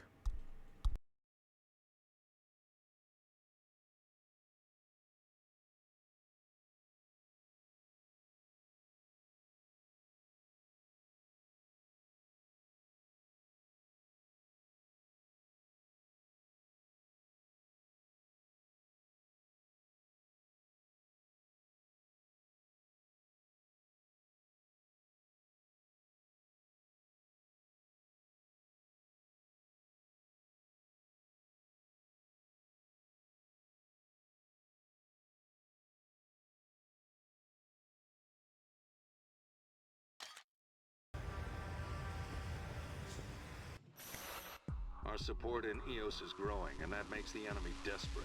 EDF has declared an emergency lockdown, with orders to shoot anyone on the street. It's a virtual siege. No food, water, or medical supplies until residents give up Red Faction sympathizers in Eos. EDF snipers have already killed a dozen people. Your job is to end this atrocity. Get in there and clear those snipers out. Let's show the people of Eos the Red Faction fights for them. Okay, we gotta take out the snipers. The snipers are operating in the Eos residential quarter. We've confirmed at least 5 gunmen, possibly more.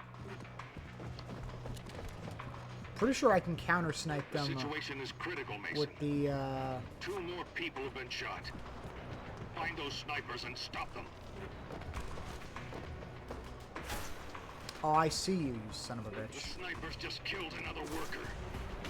This is there you go. Oh.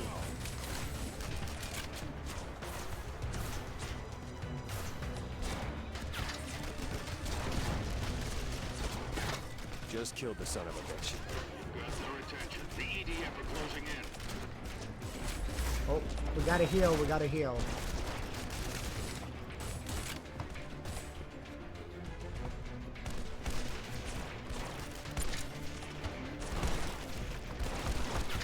Got him, that's 4.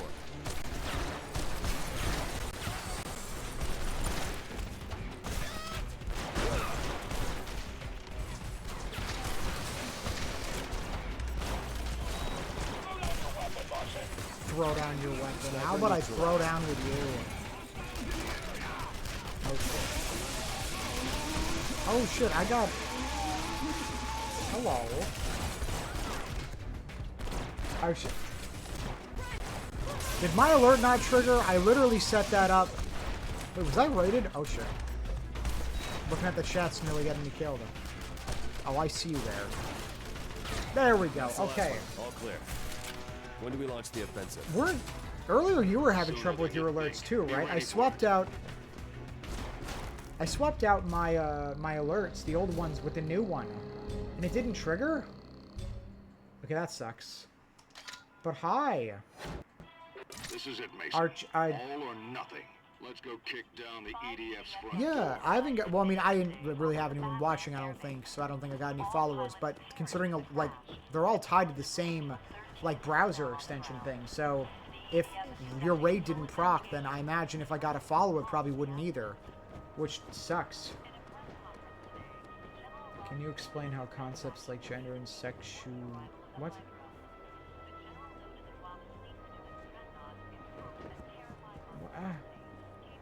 What? That's a lot of questions. I went from having, like, no input to having all this input. Let me compartmentalize that. Transformers do have an arc. That is the Autobot arc that was used to take them from Cybertron. Any comparisons to Noah from the biblical tale is purely coincidental. Probably because Bob Budiansky, the original writer for the G1 cartoon, just thought it would be neat. I don't know if he was a religious guy. I don't know about that. You just want to know. Transformers do not have sex, as far as I know. That is not something that they do. They can bond with each other and become, what's the term? It's like binary bonding. Something in IDW like talked about it.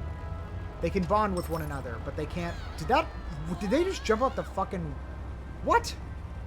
Why did she just tuck and roll out the back of the window? That's theoretically. The Bible ripped off. I mean, maybe. I mean, depending on whether Megatron is good or not in his origin, he could be considered somewhat of a fallen angel. Oh wow, I can just go right to the safe house for that mission. Do they have consent to bonding? Yes. Some procedures in Transformers have been done non-consensually, but it usually involves things like torture, not like binary bonding. Although there was that one time where the Constructicons abducted Prowl and like forcefully converted him into being like their 6th member to replace Scrapper because he got his head blown off. And they had this creepy relationship with him where they were still friends after it happened, even though they severely traumatized him. But then again, Prowl was also, like, an absolute piece of shit in the IDW Comics universe. Probably one of, like, the kind of character you love to hate where he made a lot of questionable decisions. And you know why he made those decisions, but you still hate him for it. But I don't think Transformers do that, as far as I know. Like, physically, I don't know if there's any mingling. They probably hold hands and, like, transmit signals. Like a purely electric... Kind of like an electric love kind of thing, I imagine. Continue a war too costly to fight. We're launching a massive coordinated strike on positions in the EOS sector. Mason, you'll be heading up the assault on the EDF Central Command. Meet up with your squad and await further orders. Feel free to... what?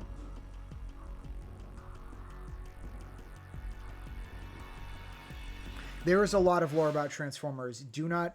Okay, or maybe do get me started. I've been playing for the last, like, hour and a half and haven't had much mental stimuli. But now you're poking the beehive. But it's a good beehive. It's the hive of honeybees. And the honeybees spread little tidbits of lore that I will randomly spew out like a shotgun.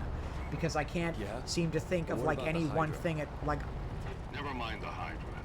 It's like putting a sledgehammer against a car window. It spider webs out. You'll ask me one question and I will answer 5 questions you didn't ask, but you may or may not be interested in the answers that I give you. War is money. If it costs too much, okay, technically there was a trans Transformer. It was not good representation. That was RC from the IDW 1 continuity, where she was also Galvatron's sister, but basically RC was formerly, I guess, a masculine Transformer, forcibly, like, experimented on and transitioned into being feminine, and for, like, the longest time, that was the closest thing to trans rep, which was basically an Autobot turned male to female and then mind broken, and she became a psychopath. So crazy that they had to isolate her spark, basically her soul, from her body, and only brought it out when an even, like, worse Decepticon came along that she was then hired to kill. So, not the best track record for that kind of representation. Oh my god, what's her name? Nautica? No, not Nautica. Skids? Shit, no. There was a Transformer... Transformers have been able to technically change their gender. They can... Some of them have changed to become, like, from male to female. It's just kind of a personal choice they make. Usually coming with some physical modifications. Oh yeah, it was... like, in the... Like, I read that comic a long time before I became as enlightened. And before I was the person that I am today. And at the time, I didn't see anything wrong with it. But nowadays, rereading the Spotlight RC comic, I'm like, ooh, it's probably not the best thing they could have done. But I hate to use the term it was the style at the time, but there wasn't really a lot of good representation in that kind of field. And the concept is interesting. It's just, I don't know. I feel like that concept works better with someone like Shockwave.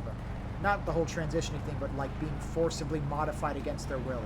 Just turning it into a trans allegory kind of makes it, like, it leaves a bad taste in the mouth. Coming up on the target now.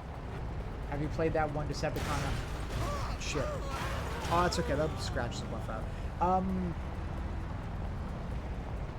Decepticon game on the DS. I assume you mean Transformers Decepticons. Because there's technically two Decepticon DS games. One based on the 07 no, there's three actually. I'm lying.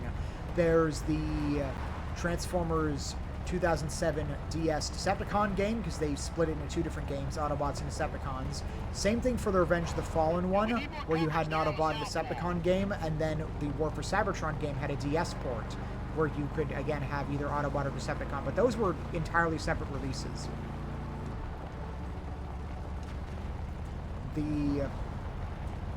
What am I thinking? The DS games are fine. Oh yeah, well technically there's three examples of them being split. The War for Cybertron one was split, the 07 one, and the Revenge of the Fallen one was split as well. The PS2 Revenge of the Fallen game, sorry, the 360 one and the PS2... No, I'm lying again. The 360 Revenge of the Fallen game / the PS3 version had both Autobot and Decepticon campaigns in it, but the DS ones, due to their limited memory, basically had to make a whole new... like, they had to make two separate games and release them, so if you wanted, like, one or the other, you had to make a choice. Or buy both. I would probably play it in an emulator at some point.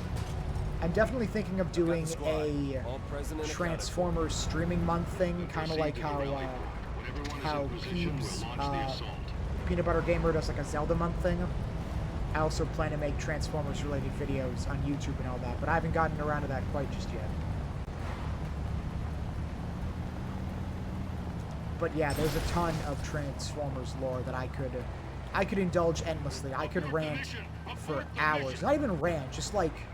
What's going on? Just fill off size? I don't think that's the word I'm looking for here. But I could just talk on and on forever. Is Transformers cool? Yes, or at least to me. I shouldn't say just flat out yes, because everyone has their different preferences and I respect them. But in my opinion, I think that it is very cool. The concept, at least for me. My little autistic brain just loves the sounds, seeing all the different mechanical parts like connect into place. The conversions, the puzzle aspect is interesting, but the lore is good. It's the kind of thing that you're drawn into Transformers for one of a few different things. Either it's like, oh, you like the robots and you like the toys, and then you want to see like you want to start collecting the toys or look at them as a result of that. Or maybe you get in for the lore and you like reading the comics, and then you're like, well, maybe I'll see what the figures are like. Or for any number of the shows, really. They did make Transformers games to the DS. Transformers Autobots and Decepticons, based on the 2007 movie. Autobots and Decepticons, again, made for the Revenge of the Fallen movie. And the Autobot and Decepticon version of the War for Cybertron games for the DS. So I think like 6 altogether. Oh yeah, those are the EDF bombers. You only see them like at this one mission. They look so cool, but they never show up again. It's kind of a shame. Yes, but they have made it. Oh, hi, Banjo. When did you get... Okay, you probably shouldn't be in here, actually. Hold on a second. I have to remove a cat from my room.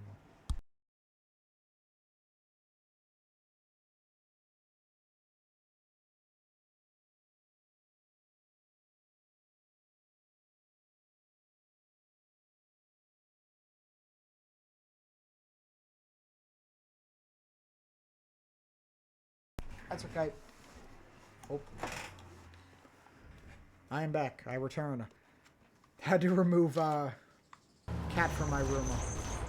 Because if I don't, he will absolutely jump on my buttons and reset my PC and turn off my PC because that has happened several times and it's always bothersome when it's done by an animal because you care about them and so you don't really want to get mad at them, but you also know that you should have a negative reaction because they've done something wrong.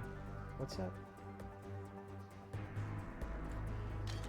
Honestly, for the longest time, my only interaction with the franchise was having a G1 Soundwave figure that I used to play with a lot when I went up to the trailer that me and my family used to have. That thing was made of like 80% die-cast metal. I beat the shit out of that thing as a kid. I threw that thing all over the place. I'm surprised it lasted as long as it was. I hate to use the old moniker, but they really don't make toys like they used to. Most people are in a similar position where it's always like Transformers, until you see about the lore and stuff, it's almost always like, oh, I had a toy as a kid, which makes sense. It's a franchise built originally around selling toys. Mason! Sam, are you okay? The yellow one. That's probably Bumblebee. He's, by and large, by far, I should say, the most popular yellow Transformer. Our perimeter's down. We lost everybody up there. There's a lot of guys coming. But I will probably be streaming a lot of the Transformers games. I'm thinking of doing a co-op stream of the War for Cybertron games. Well, I shouldn't say games. Really game. The first game is multiplayer. It's co-op. The second one isn't. But I do plan to stream the first one.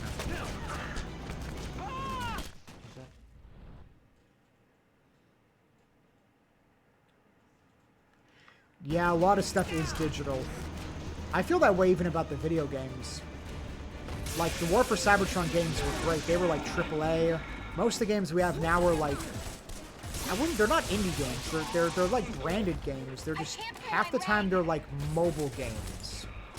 They're not like full-on AAA developed products. Transformers, though, does still have a pretty long... yeah, I'm not used to it. I got in the rhythm of just like playing the game, and now I got all these questions. I love that I'm getting questions, but I definitely got to get used to just kind of glancing over. That and I'm just being assaulted from like every angle.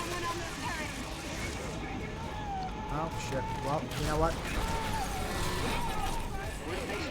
Anyone see Mason? Bam.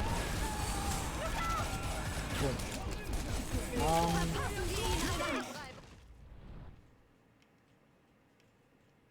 Yeah, a lot of kids do grow up these days with a lot of technology as opposed to toys, which could be for better or for worse.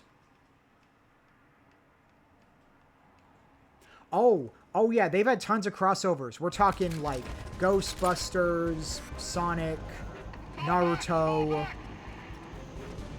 Did I say Knight Rider? I might have said Knight Rider. Back to the Future. They've had tons of crossovers. Transformers as a toy brand actually still makes a ton of toys. And despite there still being so many toys, the franchise still, like, a lot of people complain about the toys, which in some cases is understandable. But, I don't know, I don't tend to complain too much about toys. I might when I actually start reviewing them. Transformers... I mean, Transformers can be pretty gay. There's quite a few gay Transformers, actually. I didn't think there was that many until I started looking up stuff with, like, IDW, and I'm like, damn. Then again, they were kind of a pioneer in that aspect. Oh. Where is he? There he is. I don't remember this mission being this long.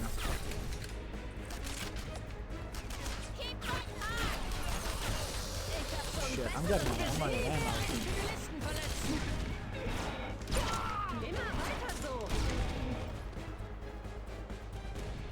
Is that everything? That is not everything.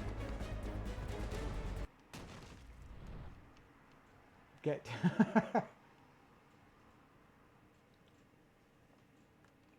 Honestly, they're similar. They're both part of the Japanese mecha genre, so it's easy to look at them and be like, they're giant robots. I wouldn't make that thing, but I have like an autistic obsession with Transformers. Will you come back here? I have to hit you with this. Oh, you're pissing me off. There we go. Area secure. All clear. This guy was... That guy would not stop running away.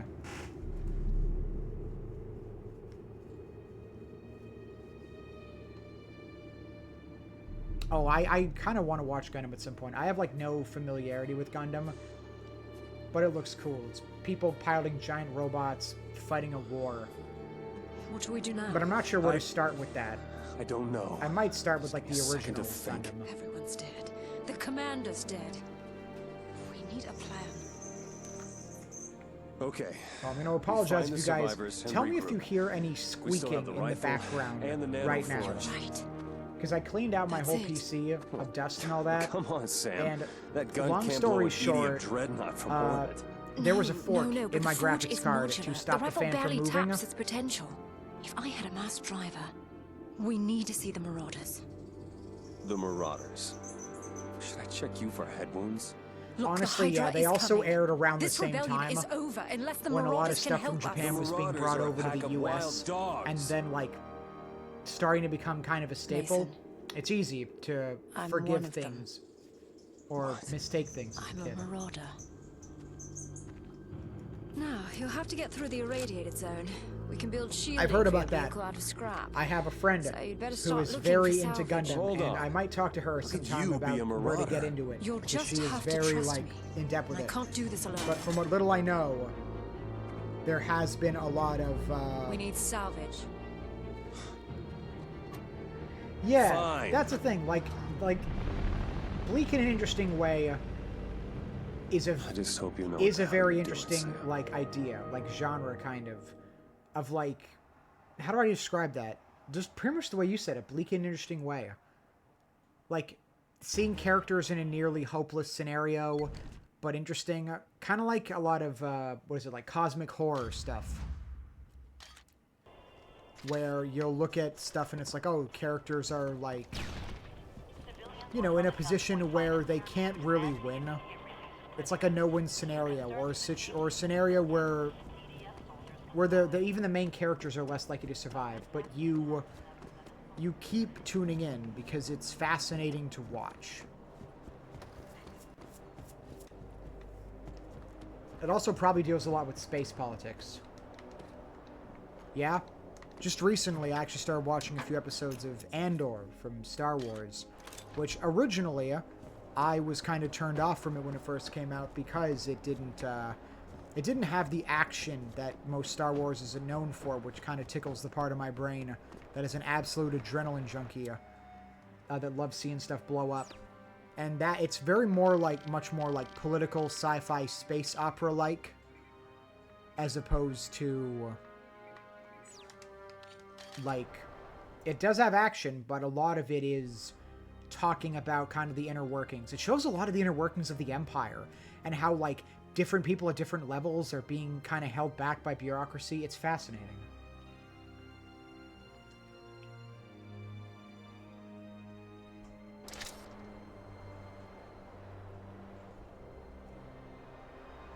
Oh, really? You saw them for the first time this year? That must have been a trip. I love the original Star Wars trilogies. They're one of those things where you look at a movie and the first one was made in like the 70s. It was like 79 or something, or 78. And when you hear or realize that it is 78, it's like when movies were coming around at that time were not Star Wars. Star Wars was kind of in a league of its own for what it managed to do. It's like, we need a lot of salvage for the radiation shielding. No, you don't. Now you can cross the irradiated field with no problems. I guess I'll just increase my remote charge count. You need anything else? Let me know. The Earth Defense Council has challenged a human rights report criticizing the EDF. Oh yeah, they all have their strong aspects. The third one is... A lot of people actually find the third one to be sometimes their least favorite, which I think is mostly because the Ewoks. I like the Ewoks. I thought they were adorable. And like, some people say the Empire kind of seems incompetent, but like, it was a different time. It's not like later Star Wars media where the Empire would be a much larger threat as they start to work out like the inner workings, and Star Wars could at times take on a more serious tone.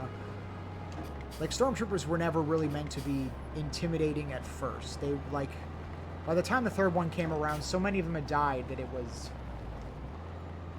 Yeah, I like the Ewoks. I think they're fine. But I'm the kind of guy where I like my cheese, both the real cheese and the cheese in media. Yeah, they're fine. Some people just, I don't know. I guess they expected more of a... Maybe a darker tone, because the second of the trilogy, Empire Strikes Back, has a dark tone to it. It's much... Honestly, I'm just going to teleport to the dust safe house and go from there. Like, the second one has a much more somber tone, because it doesn't end even on a victory. The rebels lose Hoth. They manage to put up a good defense, and some of their ships get away, but it's them on the back foot. Like, they lose their main base of operations, and Luke loses his hand. Once the EDF are gone, he forgoes the rest of his training to go and face off against Vader unprepared, loses his hand, and it has a somber end to it. Oh, that too. I also... That's actually a good way to put it. Like... Kind of like the Rebels, almost. You could see it as an analogy where the Rebels go to a place and the locals help them out as opposed to the Empire because they're there to liberate. Kind of one of the earliest examples of the Rebels actually, like, liberating a planet.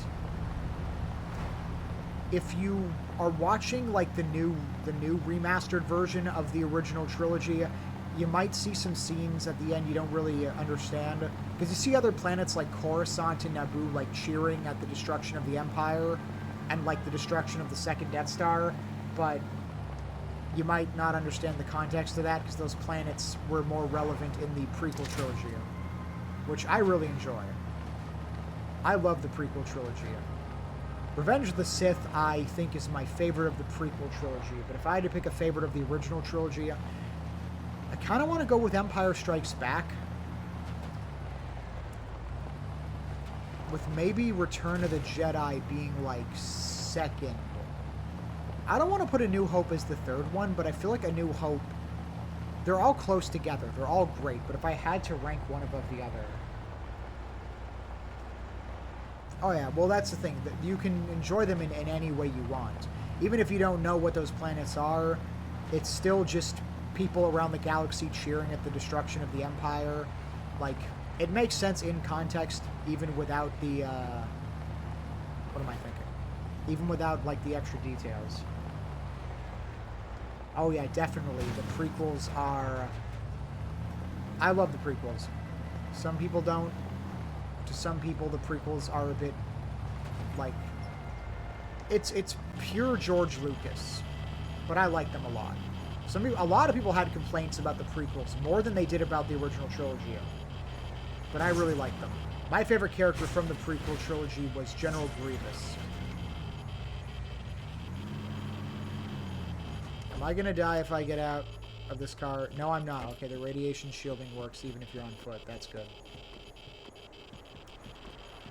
But my boy General Grievous was kind of butchered. His first appearance was in a cartoon showcasing, like, the Clone Wars and acting as a prequel to the third movie, and he was so cool in that animated, like, the animated two-parter. But I argue he was too cool because his actual appearance in the movie, like, is cool, but he's not nearly as strong or as, like, skillful as he was showcased to be in that, in the cartoon. Which kind of worked to his detriment, where his first appearance was so cool that basically every appearance after that didn't really, yeah, I'm not the best driver in games. Okay, wow, you guys are actually, like, managing to kind of kill me. Oh, no wonder. You guys got a vehicle. You know what? I probably shouldn't be doing this on foot. Give me that. No, give me that. It's mine now. Thank you. How do I get in this thing? What a weird vehicle. Oh yeah, like the opening scene of Revenge of the Sith, where it's like the space battle over Coruscant, and they're like, Anakin and Obi-Wan are flying the starfighters. Oh, it's so cool. Like, that alone was basically the inspiration for, like, the Battlefront games and all that. Like, I look at that battle, and I'm thinking, that's peak Star Wars. Also, I absolutely love robots, and the main enemy of the prequel trilogy are battle droids, just armies of different types of, like, robotic war machines, and that shit, I fuck with that. It is just armies of robots. I'm a huge robot fan, as you can probably tell. And so seeing all that stuff there in the prequel trilogy, especially with the battle droids like unfold and pull out their blasters, my young child mind was just blown. I'm like, whoa, look at all this cool shit.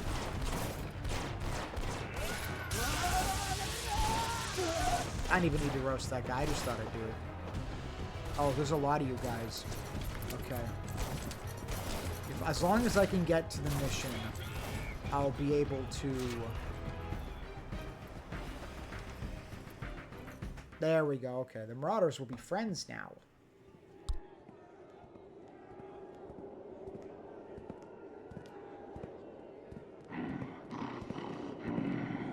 You better be right about this. Trust me. Code Geass. Why do I know that? Oh my god, why do I know that? I'm trying to remember what that is, but like, that sounds my sister. Familiar. You have brought an outlander. He defiles this place. Well, I guess you got all the charm. You, show us the forge. Not until we have a deal. With the forge, we can destroy the Hydra. A ship in orbit is too distant. Not if you bring the accelerator online. The shell would have the velocity to reach its target. It is not impossible. What? You Marauders are rocket scientists now? You outlanders think us beneath you, and your mistake grants us power. Okay, I have seen... It stays with me. I haven't actually watched that show, but I remember seeing clips of it online. Or I start vaporizing. You failed to protect the forge. This the mech designs look really cool. Sister, you forget who you are. He is not one of us. No, but he has fought for you. And if need be, he will die for you. I fuck with it. I fuck with those designs. If it means a free Mars. I was looking at one called Guy Wan. It's like gold and black. There's no time to bargain. When you've readied the accelerator, we'll bring you the forge. Very well. But remember, it's kind of crazy how you can take like the same like humanoid shape and there's so many different variant like mech designs you can make from just the same base like skeleton. We don't pull this off, and all she'll be holding is a fistful of dust. Oh, that's an age-old debate, the subs versus dubs. But I'll take your word on that. If I do get around to watching this, I'll definitely go with the English dub. For me, I guess my kind of, Code Geass in your situation would be an old anime called Big O. Story's kind of confusing as hell when you get to the second season. This plan doesn't work. But we're all dead. Big O has just giant punchy robots. It's great. You got Roger Smith, who's a butler. Oh, it's wonderful. I love the designs of the bots in that one. They're slower, bigger, punchier.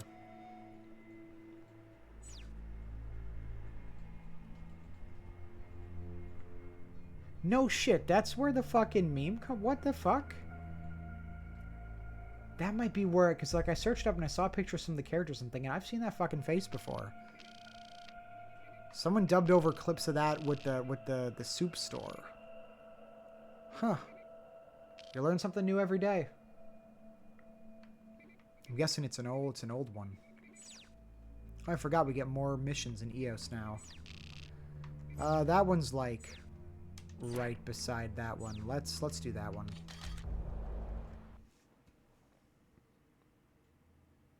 Mechs are fun. I don't know what it is about giant robots. Just as a kid, like you're a fan of a handful of things. It's like giant robots, dinosaurs, and there's like a couple others. Cars is another one. Like as a kid, you're gonna be lumped into like one of a handful of fixations. Or maybe that only, maybe, I don't know. I feel like as a kid you can have fixations even if you're not autistic. I feel like you don't need that to have a fixation. Because like kids just have a lot of imagination. Code meant. Oh shit, okay, that takes me back. The day of like dubs, like online, like faux dubs, like the one of like Dragon Ball, that kind of stuff. They take like old animes and stuff and they dub them over just with like the just random like jokes and shit like that. You get there's some classic gold from those old ones. When the EDF destroyed our base, people lost hope. They need to know the Red Faction is still alive. They need to know we won't give up. We have Vosha and the Marauders, but it's not enough. We need our friends, Mason. We'll use the voice of Mars to get the word out. We'll take control of their building and transmit a special broadcast. The EDF has spoken for our planet long enough. It's time we give Mars a new voice. The Elephant Princess. Honestly, kid fixations are... I wouldn't say odd. I mean, you're a kid. Your brain has literally not finished developing, which is something that I don't think people think about, because it's easy for us to look back on our fixations as a kid and be like, man, I was weird. And it's like, no, you weren't weird. You were stupid. And I mean that in the most literal sense of the word. Your brain was like half the size it's going to be. And you have, like... You have not even begun, like, full thinking. And so as a kid, when you're given a big concept like, I guess, you know, elephant princesses or giant robots, as a kid, your brain, like, literally can't comprehend that. I'm like, what do you mean a robot can be, like, 10 stories tall and, like, punch things into dust? Like, that's cool as hell. And in your case, Star, I imagine it was just, like, was it a situation where you, like, wanted to be a princess? Or was it just, like, fascinating? Life was hard. Oh, I saw that. The Sonic collection. I'm kind of jealous. I hope to one day have a collection of, like, physical Transformers games. I should see about tracking down the DS games physically. I don't have a DS to, like, play them on. But, like, I could see about tracking them down someday. Oh, bro. From one artist to another, I accept. I accept all of it. Sonic's cool, too. My favorite character is E123 Omega. To no surprise, it's the robot. Well, not the robot. There's many robots in the Sonic fandom, but, like, the one that has all of the guns and the weapons.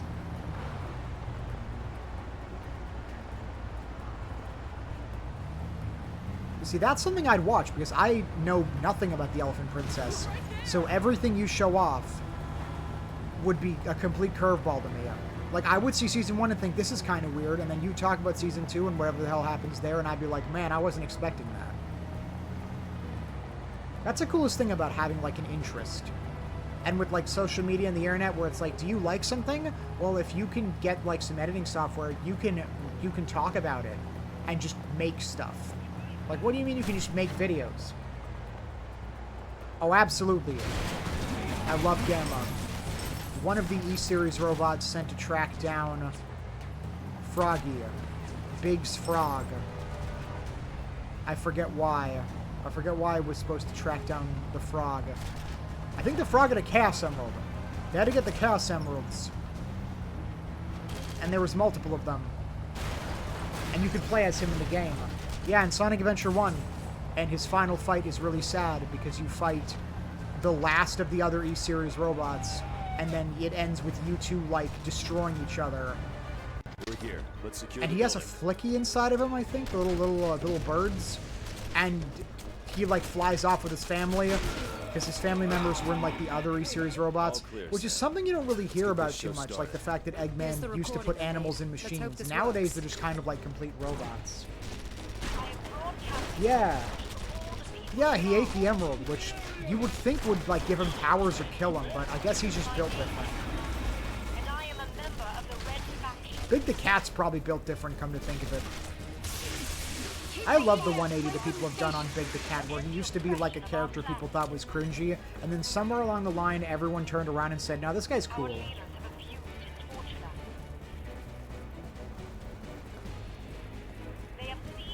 I missed Sonic games having multiple, like, campaigns.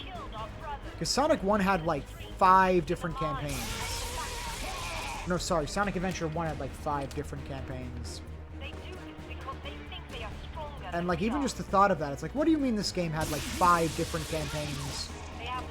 All with their own, like designated cutscenes and stories. And nowadays we get Sonic games and it's like, oh, you get like one campaign. Oh, hello. What do you mean? How is it that this is how I find that out? What do you mean? Oh my god, what is his name? I know the guy who voices Duke. I forget his fucking name. Oh, hello, Skunga. Hello there. Oh shit. Oh shit, they're gonna plant one of those bombs.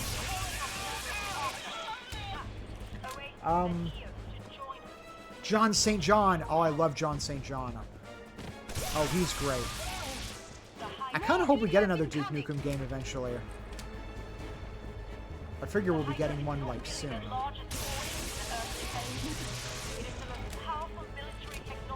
Well, I appreciate you coming by and saying hi. I can always appreciate having someone else to, you know, talk in the chat. The watch time's always helpful. I'm hoping to one day become an affiliate eventually, which I don't think will be too difficult. I definitely like to have my notifications figured out before then, because it's a real... It definitely sucks when people might be following me and I have no idea until after the stream is over. Like, I don't want it to be like that. But both me and Star seem to be having issues with our notifications, so maybe we can combine our brain power and troubleshoot that.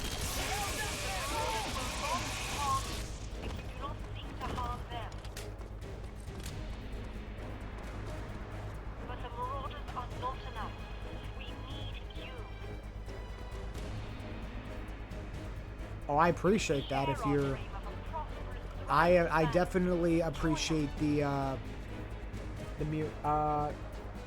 Yeah. I'm sure you probably know this already, but if you leave the stream in the background, drop it to like 1% volume. As long as it's not muted, apparently it still counts you as a viewer, which is very helpful. But I will appreciate dropping a follow. I get to affiliate when I'm at 25, I believe. And I have like 5, I guess, if I count yours. Unless I also got another follow, which I could have. I haven't gotten any notifications. Based. Thank you very much. I appreciate that.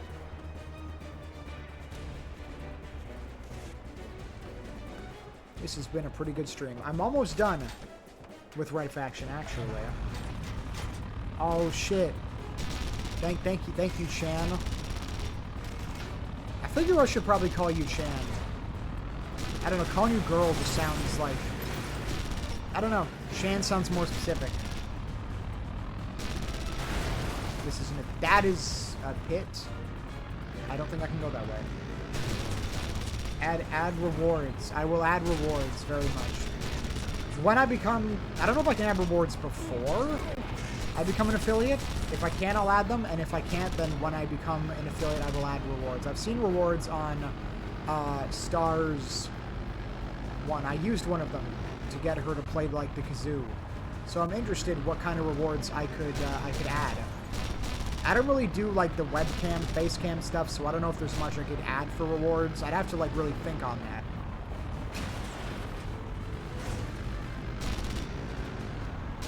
Yeah, well, I mean, at least being an affiliate isn't too difficult. I mean, apparently you need to stream for like 4 hours and on 4 different days, which I've already done, I think, even just at this stream. Getting followers I don't think is too difficult. Depending on the games you play, I might do like a casual underscore Oh, okay. Girl Shan. Okay. I'm surprised one let you use hyphens. I'll probably just use Chan for now. But yeah, I'm hoping to one day get affiliate. I figure it's only a matter of time. I can't imagine I would be losing followers, so it's just a matter of getting 25. But it does kind of suck that the whole points thing you get from the channel stuff doesn't fit in until you're an affiliate, so like every stream you do until then, you're kind of missing out on like potential rewards and stuff like that.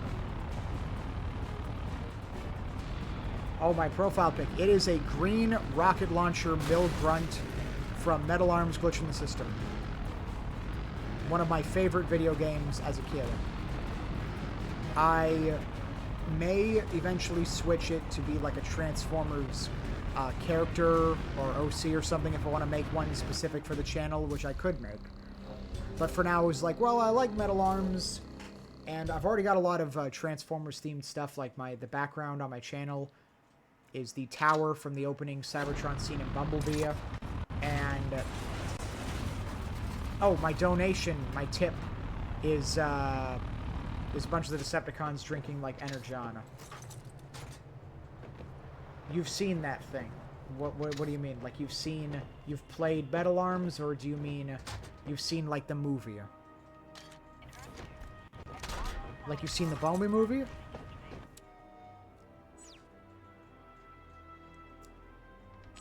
That is interesting. Like, it's interesting that you've seen it somewhere. Metal Arms doesn't have too big of a fandom. Someone online. Honestly, that'd make sense. I hope someone online was talking about it. It's a good game. It's a shame it never got, like, any sequels. Sequels were planned. They just never came to fruition. Really, really fucking kind of weird and ironic is that, some of the people from the original creators, the dev team from Swingin' Ape Studios, were bought out by Activision and Blizzard, who later went on to, some of them later went on to work at High Moon Studios, which made the Transformers War for Cybertron games. When I found that out, it was really weird, because it's like, what do you mean that, like, my favorite game as a kid probably had some developers work on another game that later became, like, a favorite of mine? Like, that was crazy figuring that out. Metabots! Oh my god, I know Metabots. But I can't put a face to the name Metabots. Metabots. Bionicle. Oh, Bionicle's great. I loved the toys as a kid. It's a shame that Bionicle... It lasted for a while, but LEGO kind of stopped making them. I guess maybe it stopped being profitable after a while. But I still have some Bionicle parts in a bag somewhere, just for, like, making figures and whatnot.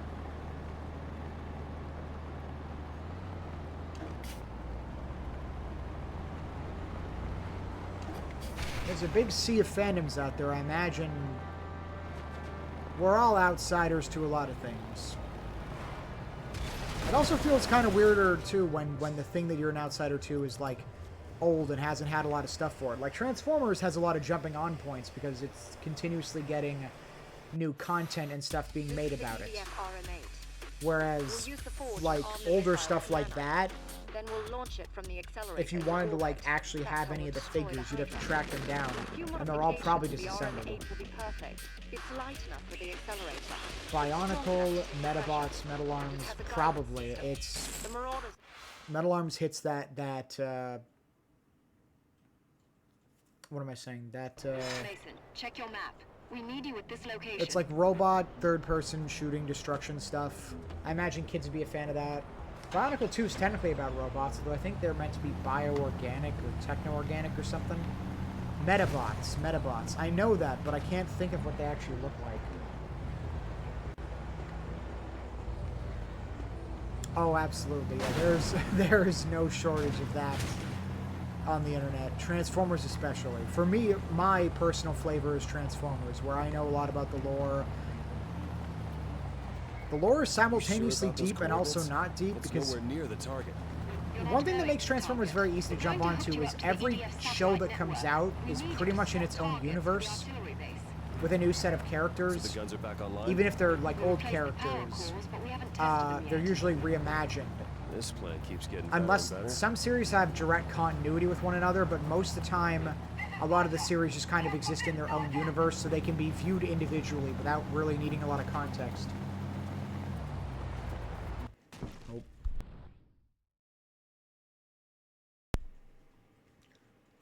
Metabots. Metabots. God, I know that name, but I can't think about what they are. This site is hot. I think what I'm thinking of is Cubics. I think I'm thinking of Cubics when I think of Metabots. I don't know if you know what Cubics is. It just like came to me in my mind, but Cubics was an old show about a bunch of cubes that became a robot. There was an old early 3D animated show, and I used to play like a PS2 game of it. Okay, Sam, we're all clear. Find the computer console. That's where you'll access the network.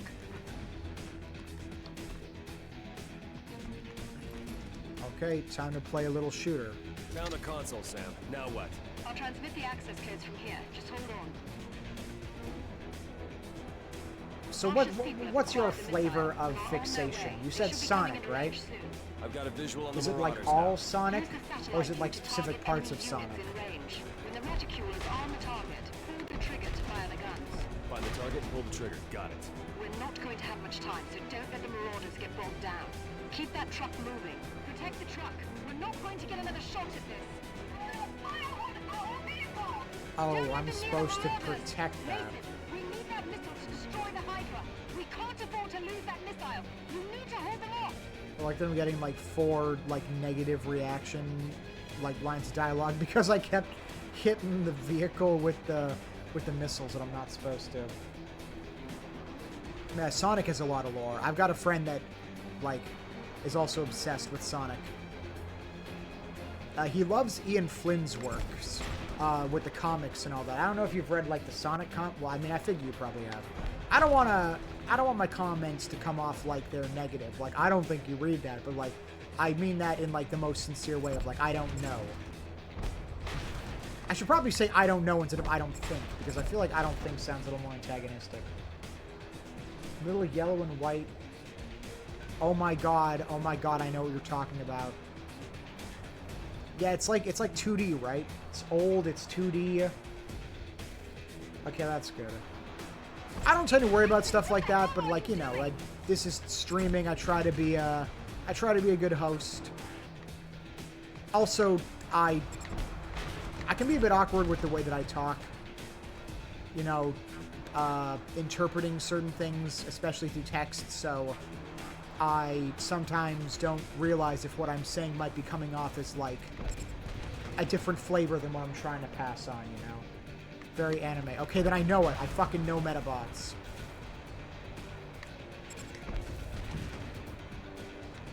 These fucking little guys are going all around.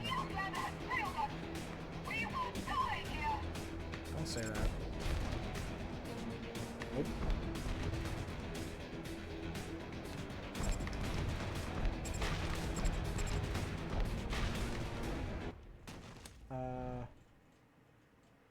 Every single Sonic game ever released. Region exclusive stuff too. So you've played that the one with Mighty the Armadillo. It's like the arcade one, right? I think that was Mighty. Is it Mighty the Armadillo? And Ray the Flying Squirrel. It was like their first appearance. Shit. Okay. Damn. That is a. Like that feels like a deep cut to me, and you're just like, yeah, I did. I played that. Man. Yeah, Ian Flynn, he works with the... yeah, IDW is working on their Sonic comics. The Archie run ran for a long time. They had hundreds of issues. I remember that was one of the things that introduced me to E123 Omega, and like his character was in the original Archie show. Oh, shit. Well... I'll try again. What was I going to say? Yeah, the Archie comics ran for a long time, but I remember in the Archie comic that I saw, I think it was Archie Comics, Gamma was an assassin. He was taking out Eggman's robots from, like, And Eggman was getting pissed, so he sent Omega after to blow him up. And then they have an encounter, and Gamma lets Omega destroy him because he understands that Omega could do far more damage to Eggman than he ever could.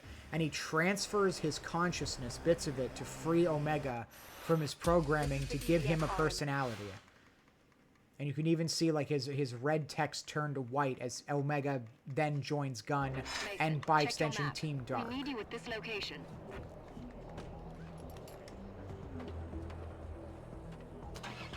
I mean, it's always good to have varied interests. I'm interested in a few things besides Transformers, but it is largely Transformers. I wouldn't say that it's like it's the only thing, because I do know about some other stuff, but I don't think there's anything else I have as much of a fixation on as Transformers. That's kind of that's definitely my bread and butter. I do like Star Wars, but I don't know nearly as much about the lore like combined as I do with Transformers. We need you to spot targets for the artillery base. Oh, horror games, and RPGs. That is such a fucking base take right there. That impact killed him. Okay. Oh, I didn't mean to destroy that. Okay. JRPGs. I played a few of those. I recently beat Persona 5. By recently, I mean a few months ago. It was the Royale version, but I haven't played the Royale content yet. I'm planning to play the Royale content soon, but I wanted to see the original ending first. So I played that. And honestly, it was really good. I liked it a lot. When you say horror games, do you mean like survival horror, like Resident Evil? That's where you'll access the network. Like your Silent Hills, that kind of stuff, or things like what kind of flavor would that be? Because one horror game I'm really into right now is Look Outside. I want to do a full run of it because I've only played small bits of it, and I want to maybe stream it. But streaming that might be a bit.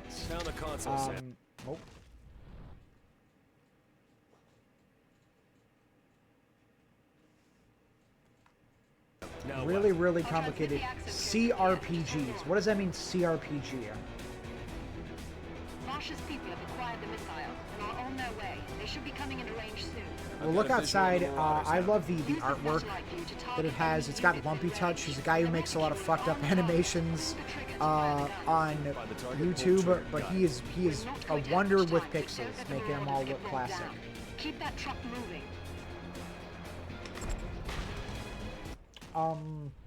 CRPGs. Really complicated. Like, what does that CRPG mean? RPG's role-playing game, JRPG is like a Japanese one. What does it mean if it's a CRPG? We're not going to get another shot at this.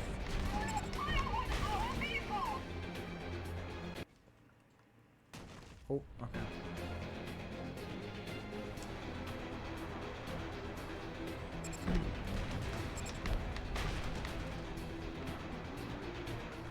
I like RPGs that have a simpler stat layout.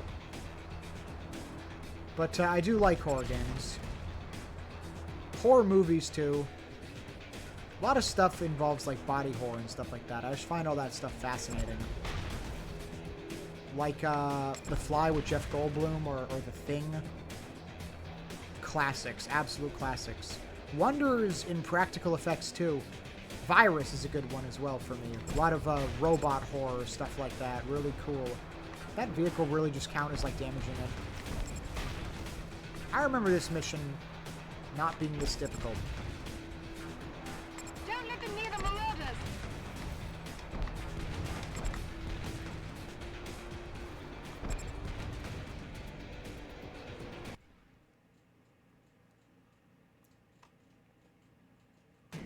Oh, RPG Maker horror too. Man, RPG Maker, that takes me back.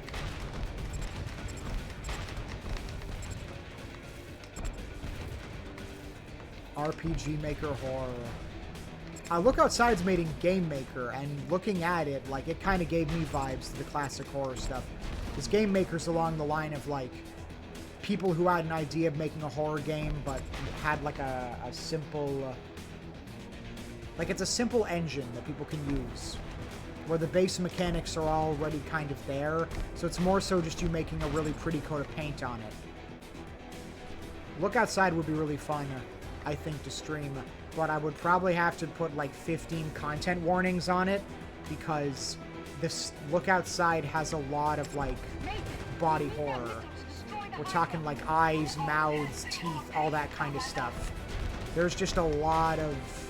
It's all pixelated, but like it's pretty graphic, and I feel like I'd have to put a bunch of disclaimers just to put that on here. But I would love to play it. Especially since I haven't experienced the whole thing either, so it would be like a new experience for me.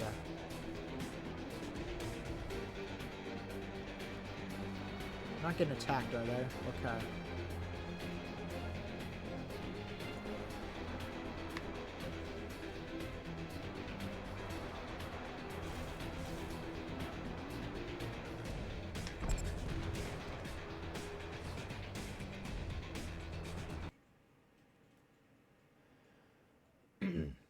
Oh, okay. So like RTS's kind of. Like real-time strategy. Well, I guess that's not real-time strategy. Mason, can you take out that roadblock?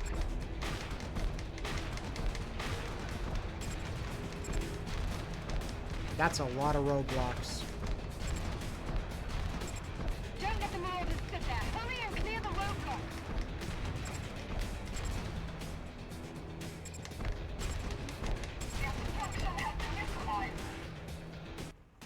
Europa Universalis. Oh yeah, Baldur's Gate 3 is great. I'm kind of a fan of RTSs. It's difficult. I usually like squad-based stuff like XCOM. But I'm not against stuff like Total War Shogun, or just Total War games in general are pretty good. But I don't play a lot of the new ones. Come on, you can do it. We're not going to fail this mission because you can't path your way around a wreck.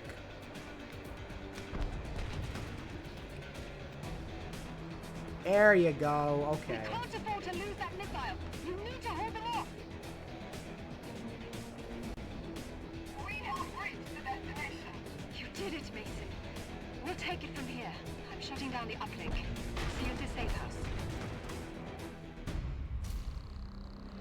Manual override.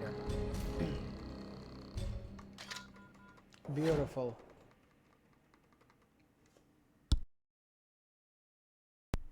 Come to think of it, I've been streaming for almost 3 hours. Holy shit. This is why I love having conversations and talking with people on stream, because it makes the time fly by. Like, I didn't even realize it, but I think we're pretty much ready to beat this game. I might just say fuck it and, like, complete this game tonight, because I do kind of want to move on to my next game, Vanquish, or do a bit of, like, casual Helldivers. Something like that.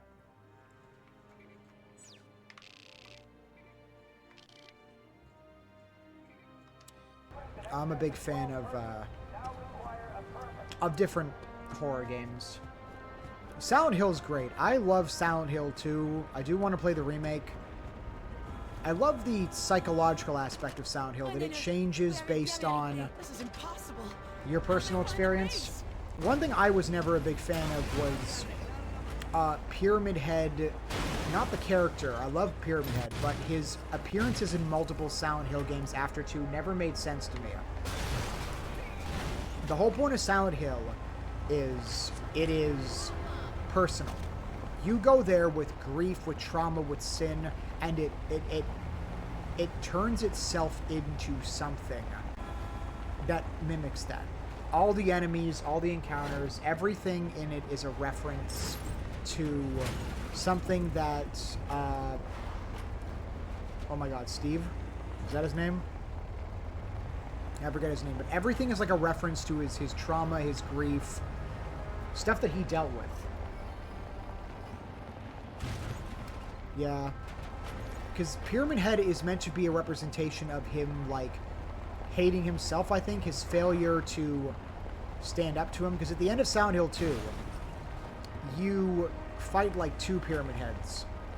And in the end, you don't actually kill them. You attack them, you damage them, and when you do enough damage, they eventually impale themselves on, like, spears, but it's not meant to be, like, a fight that you win. It's that Henry, it's that Henry, like, chose to stand up for himself, that he didn't feel guilt or remorse about what happened, that he's come to accept what it is but wants to push past it. And that desire to no longer feel afraid, to stand up and, like, stand by what he did and accept it is what, like, causes Pyramid Head to, like, die. Because he's more a representation. James, oh my god, I said Henry. I'm over here. I'm all the names but the one I want, James. But yeah, it's meant to. Pyramid Head is James's, like, guilt. It's his monster. That's the thing. Silent Hill makes its monsters based on the person that visits it. That's what's so beautiful about it. Every person that goes there has a different experience. And so for Pyramid Head just to show up in other games makes no sense, because he was James's monster. Like, what the hell is James's manifestation of his guilt over the way he treated his late wife, chasing after a guy who's, like, a military leader who's just looking for his squad? It makes no damn sense. It's protected by a force field, and only EDF units can get through. I agree wholeheartedly. 1 to 3 are goated. 4 is solid. It has its flaws, but the room is so good. It's got a good story, too. And I'm a sucker for some of the older ones, the later ones. I don't like them as Silent Hill games, but they're kind of fun games. That's because I used to watch these guys, the Super Best Friends, and they would play a bunch of games, and they played, like, Downpour and the other Silent Hill games, and their Let's Plays were fun as hell because they, like, mocked the hell out of those games.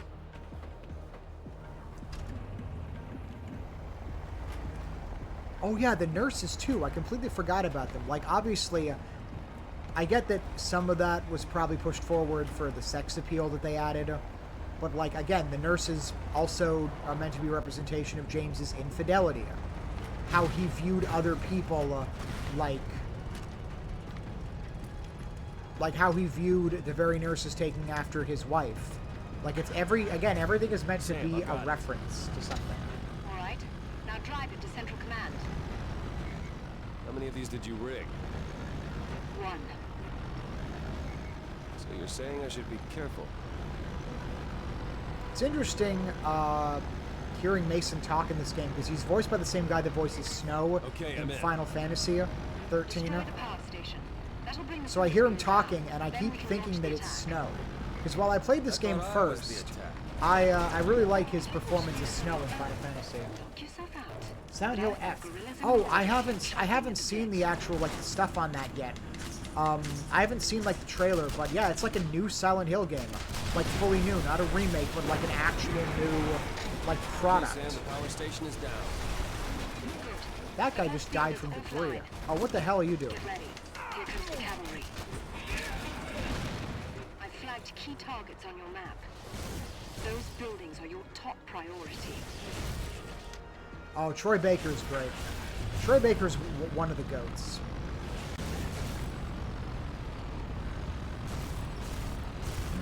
Leading the charge on Central Command. I picked this game as my first game to ever stream, because it was a classic favorite of mine as a kid. I used to play the demo of this all the time. I miss game demos.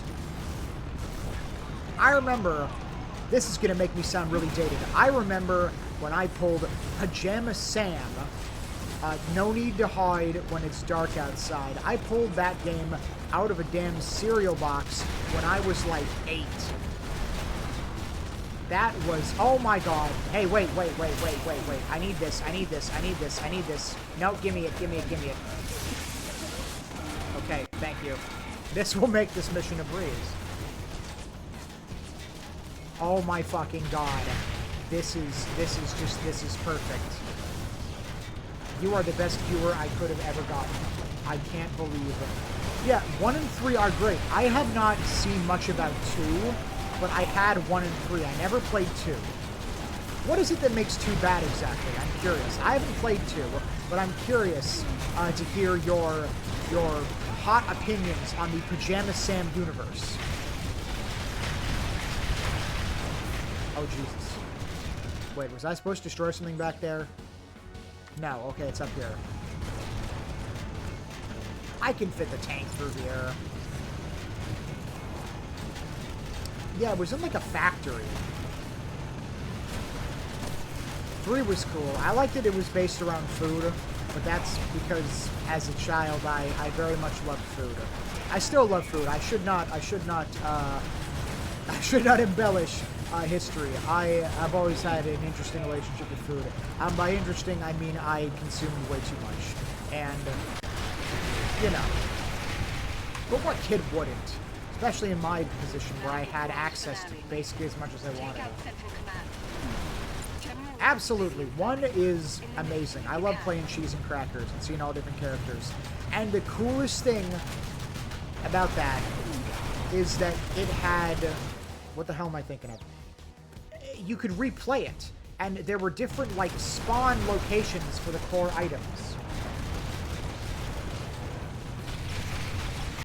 Yeah, in the middle of the day, yeah. Pajama Sam is all about pajamas, which makes you think it's about, like, nighttime and sleeping. And then 2 is in, like, broad daylight. Made no sense. But I loved playing 1. I love that you could replay it and the items would spawn in different locations. Which is crazy, because for the guys making that, like, you're making an RPG... Not even an RPG, you're making just a children's game. You did not need to add, like, different, like, looks for that. Different places. Yeah, randomization. That's what you need. They didn't need to add, like, randomization to Pajama Sam, but they did. And the game was so much better for it. Absolutely demolished the hell out of this. That's the last one, Sam. Central Command is a pile of rubble. There's no sign of General Oh shit, there's so shit. He's on the run, but he'll be back. We did it, Mason. The base is wiped out. We did it. Now to kill the Hydra. We did it. I destroyed the thing. Oh my god, Putt-Putt. I never played Freddy Fish, but I played Putt-Putt. I played the first Putt-Putt. Holy shit. Based. They recently did modern ports. Like they bundled all the games together. Am I going to have to stream Pajama Sam on here? I just fucking might.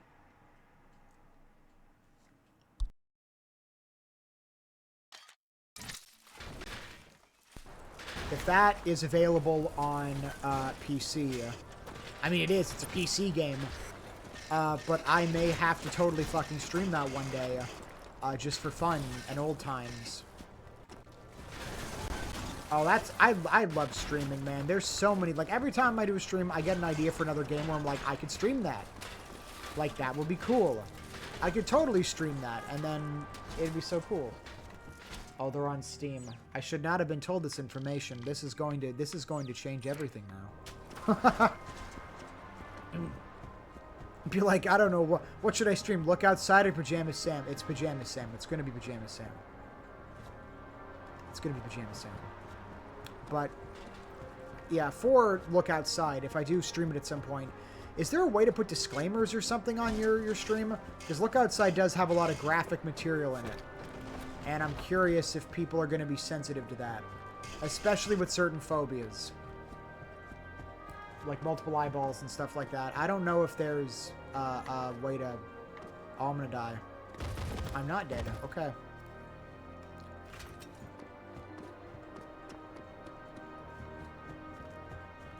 Well, I don't know. I mean, I assume... Like, on one hand, I think people should have... Oh, shit. I got a big swing stick. I just feel like that might be a good idea because I don't know, people are expecting stuff like that. That's true. That's true. It is cartoonized. That is part of what makes it, like, adds to the charm, is it's kind of fucked up, but in, like, a funny way, where it's like, look at this old, like pixelated, like, cartoon game, and then a guy, like, grows 8 legs, and it's like, that is disturbing. I probably don't need anything like that, but I do want to stream that at some point. Maybe for Halloween. Halloween is coming up, and that would be the perfect time. Just get a nice Oh, get some, like, Halloween candy or something. Just sit and have a nice, calm stream with that. I could put a disclaimer. My disclaimer would probably just be a vocal one at the start of the stream, so if people wanted to, like, see that kind of thing, they could, like, I don't know, tune in or turn out. But I will probably, mount vocal.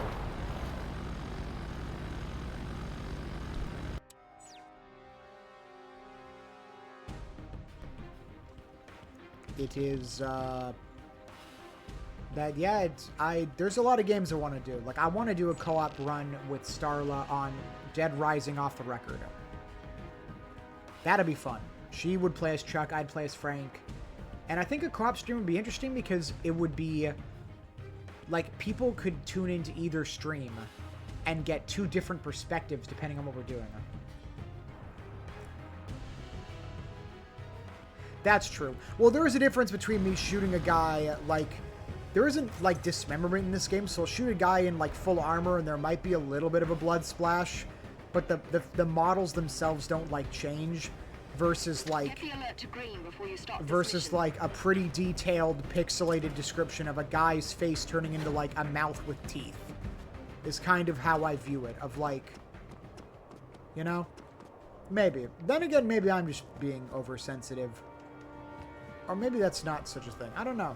It's nice to be considerate about that stuff, but I figure if people take one look outside, they'll know what they're into. Or maybe it will be, in a way, funny to almost not bring that stuff up. Like a viewer is just watching a casual playthrough, and then like a guy's head comes off, and they're like, oh shit. I think this is the last mission of the game, actually. I've been streaming for 3 hours, but I have the Dead Rising remake. It is very good. I have it on Series X. It is very good. I have not beaten it yet, because I started streaming and I keep getting distracted with other games, but it's very good. It's a faithful remake. I like the guy who voices Frank. While I'll always be a TJ Rotolo fan, I think the guy who did it did a good job. Brad's voice actor, I think, did an okay job. I feel like out of the new cast, Brad is my least favorite. He's not doing a bad job, but just, I don't know, there was something campy about the original voice that he did, as opposed to, like, the new actor.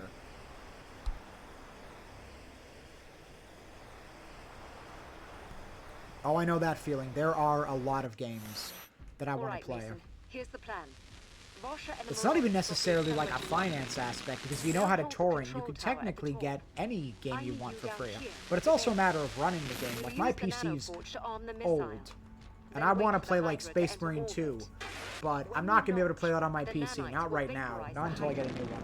Just like a big nano rifle. Bro, you bought a Switch 2. What's that like? We must not fail. I don't have a Switch 2. I do want a Switch 2. Like, I plan to get one, but I'm probably going to wait till maybe the holiday season and see if it goes on sale. Like, get, like, a Christmas bundle or something, because some stores do that. Mason, but how is the Switch 2? We'll use the forge to arm the missile. The EDF must know we're up to something. We're taking care of that. The artillery base is back very online. premium. We can link you yeah, up it feels like, or at least it looks like, it's a Switch. It's a Switch 2. It's just a Switch, but they've improved on a lot of things, like made it bigger. The screen is larger. Everything is larger. Has there been drifting? I understand some people have had stick drift issues. Here's the forge. Good. Load it into that console.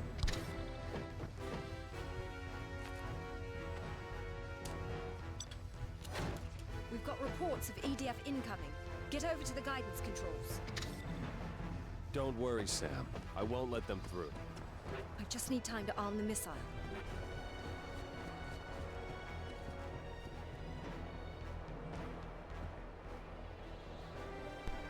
Yeah, that's kind of the vibe I get from it, of like, this is the Switch, but for modern consoles. Because the Switch itself, when it was released, was kind of, like, compared to the other consoles it was competing against, it wasn't too powerful from what I recall. Okay, I'm in. Hold them off until the missile is ready to launch. Oh yeah, the magnetic Joy-Cons is probably my favorite thing about that. Like, it's so much...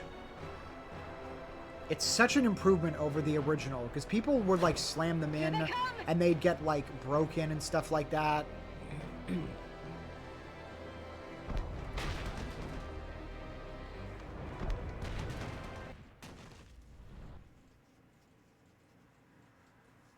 Yeah, that's the thing. Now, at the same time, I'm not one of those guys where it's like graphics, because I think that games don't need good graphics. I believe stylization over graphics. Because the modern console generations aren't even that much better. Like, lighting looks a bit better, but by and large, it's the same. Like, you can only add so many polygons. Nothing's ever going to beat the jump from, like, from, like, 32 to 64-bit, or, like, from Sega Genesis to PS1. And then you had your PS1 to your PS2. Using PlayStation as an example, you had each console generation having progressively more and more polygons. But we're at the point now where you're just kind of making games bigger, more bloated. They don't like, they already look good. You don't need to make a game where, like, you can see every single pore on a person's face, and it's like, we don't need to see that necessarily. Like, I could go back and play a game from, like, the PS3, PS4 era, and I think it'll look just fine.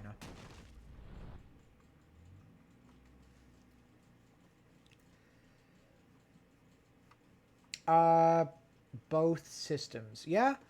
All systems have their audiences. Nintendo consoles have the benefit of you getting Nintendo first-party games, which you don't normally have outside of, well, you don't usually have at all, because Nintendo tends to only make games in their consoles.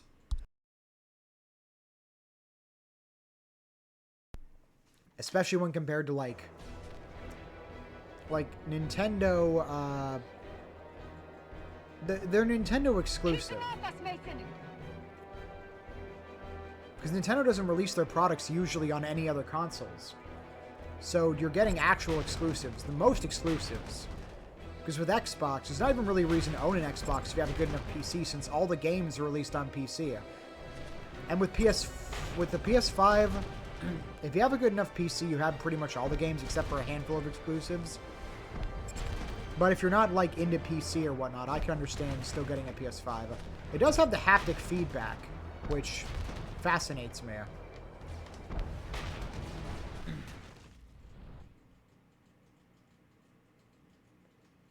I saw a clip of that on Twitter, of Cyberpunk having, like, no stuttering. I'm thinking, really? Cyberpunk on the Switch 2? I played a bit of that. I want to do a full run, but my PC can, like, barely run it. But I do really want to play Cyberpunk. It's one of those games like No Man's Sky that had a comeback, where it was like, oh, this game is terrible, it's awful, and then, like 2 years go by, and they release an expansion. It's like, this game is what it should have been. But that's the benefit of waiting. If you wait long enough, you know, what's that thing that a guy from Nintendo said? It's like, a broken game is eventually fixed. No, it's a delayed game is eventually good. A rushed game is forever bad. We've got problems of our own, Basha.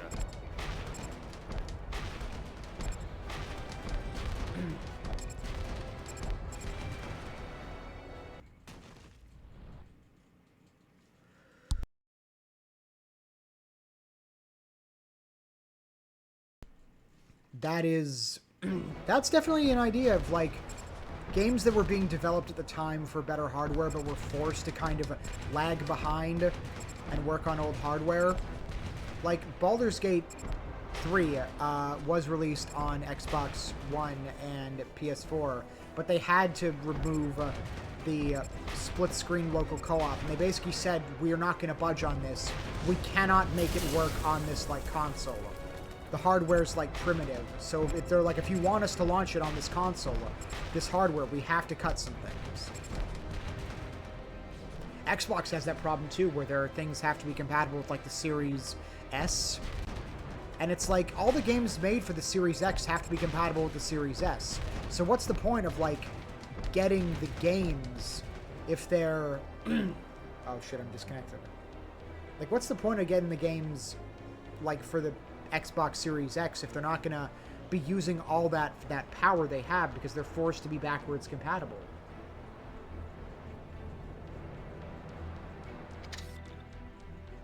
But Xbox has had their own problems with consoles. They lost the 8th generation, actually.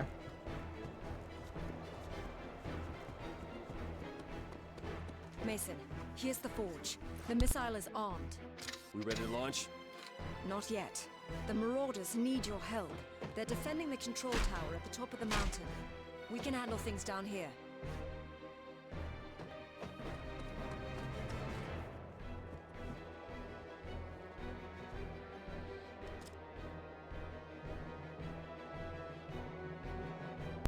That feels like some Mandela effect stuff.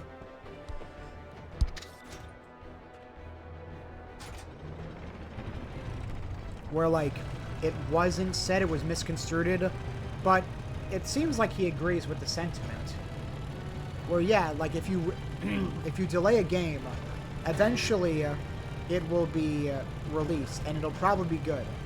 Whereas if you rush the game, then that's basically it. Although, nowadays, if you rush a game out, you can still add updates and gradually fix a game. But I understand that that was probably made during a different time when, you know, before updates.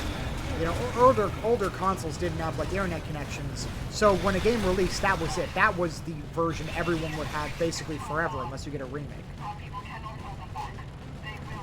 Oh, absolutely. There's a whole compilation of their, like, their press conference where they're talking about TV, and they talk about TV more than games.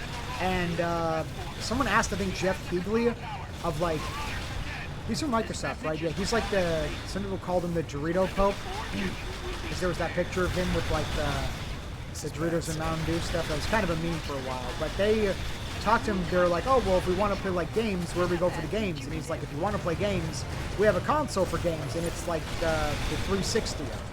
Basically admitting outright, oh, well, if you want to play games, don't buy an Xbox One. And forcing it to be bundled with Kinect and all the rumors of, like, you being forced to, like, use the facial recognition system. And also just having to be bundled with the Kinect in general when Xbox's movement controls weren't too good. They were good for things like Just Dance, but not everyone wants to have to pay for that. You shouldn't have to add, like, an extra $100–150 onto a console's price just to bundle it with hardware that the player might not want. Oh, it did. The PS4, like, oh, they also had to talk about, like, how you share games on Xbox, and they're like, oh, well, you have, like, a limited number of things. And then PS4 came out and completely, oh, hold on.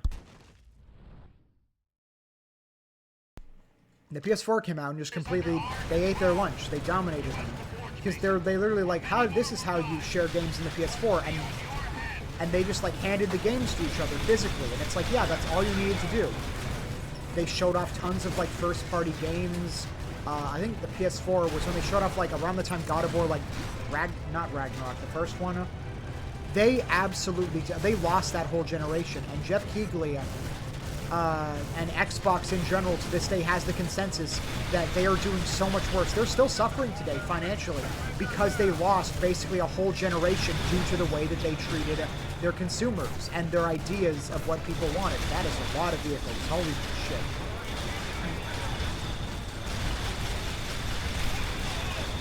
There we go.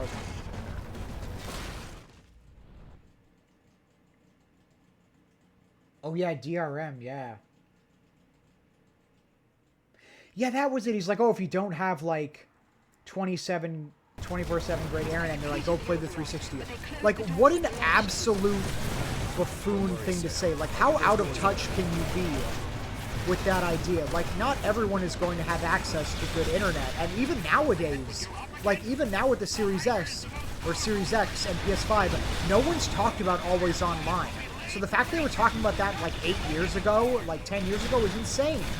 Like, people hate the idea of always online now. They were never going to accept it. You weren't just, like, behind the times or ahead of the curb. There was no curb. You were off the track. You weren't even there. That is the craziest thing about it, is you're talking about something that even now, 10 years later, people still don't agree with. They still don't like it, and they'll never like it. It's just, like, it's not just that they were out of touch, it's that they weren't... They were out of touch. They were so out of touch. Oh, it blows my mind how out of touch they could be. How it's possible to just lose, like, a whole generation. And they're still suffering from that. Their finances have been... Like, they're doing decently now, but they lost so much from that they're still basically trying to make up for ground.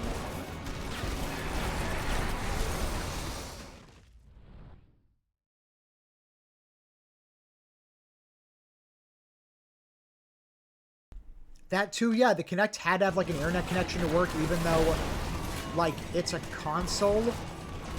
It's an accessory to the console. Why does it have to... Why does it have to have that in order to work? That makes no sense. And again, yeah, increasing the price of it. The PS4 was cheaper, I believe, because it wasn't bundled with any kind of technology.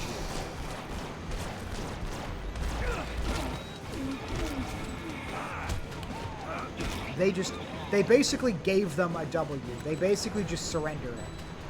And it's insane that it even got that far, because, like, how did things get so out of hand? Like,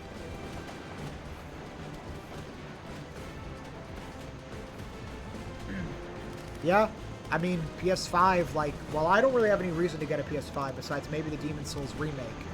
Like, for people who like PlayStation, the PS5, price aside, like, seems like it was good. Although prices are going up everywhere. Like, people are complaining about prices all the time, which is, I'd say, partially valid.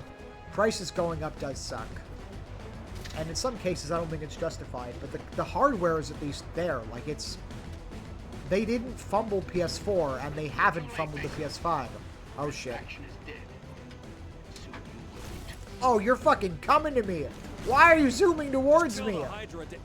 You're in a tank, you're not supposed to move that fast.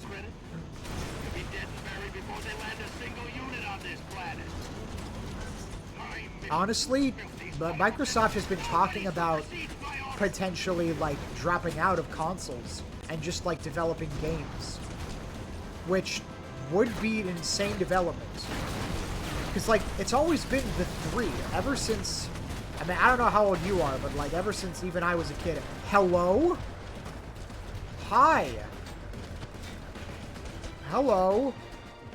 I'm gonna fucking...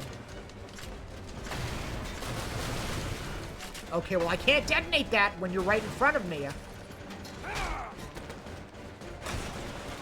Can I get away? Okay, goodbye. The general's dead, Sam. Good riddance. Oh, that's the thing too, the 720. I remember that so much. The Xbox One, yeah, the name too is so dumb. Xbox One. Why? That just makes you confuse it with the Xbox original. The 720 was right there. Them going with the meme would have made it, like, even funnier, but they didn't.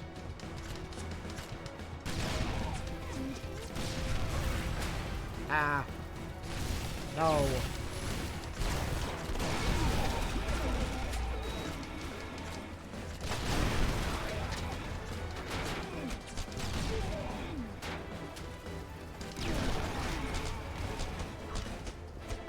The hell? Where are you? I see you. Zap. Zap.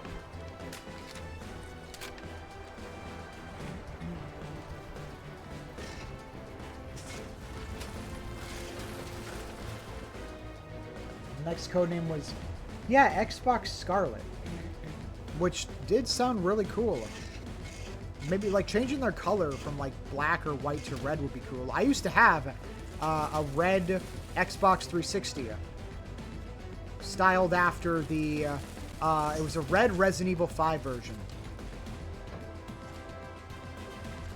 All right, let's finish Red Faction.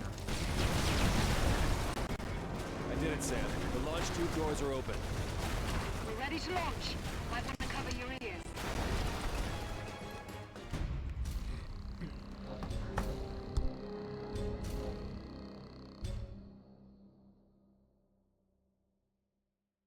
I don't know either. That's another thing that they fumbled.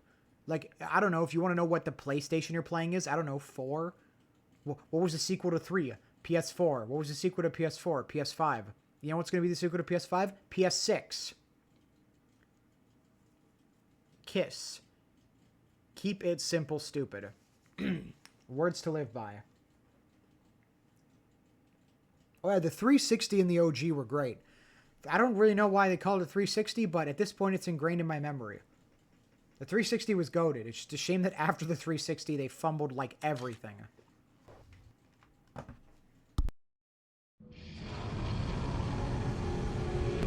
Okay, here we go. The Hydra. I love giant space warships.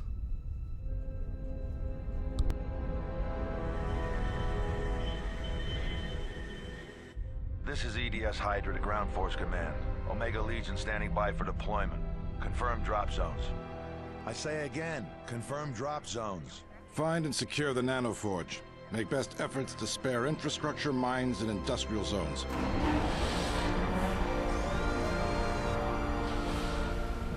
Terminate all Red Faction insurgents. I just went to shake my water bottle and the fucking top was off. They're expendable. And now I got water on my floor. That's great. Admiral, we have a visual. Where you guys are about to get shot. chomped. The EDS Hydra. What is your status? Just fine, Admiral, but yours is about to go red. Who is this? The voice of Mars. Mason? Admiral!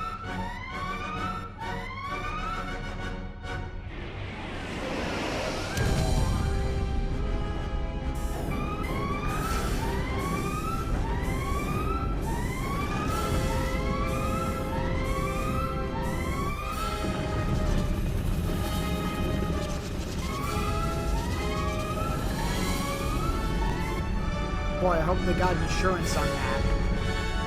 They're gonna need it.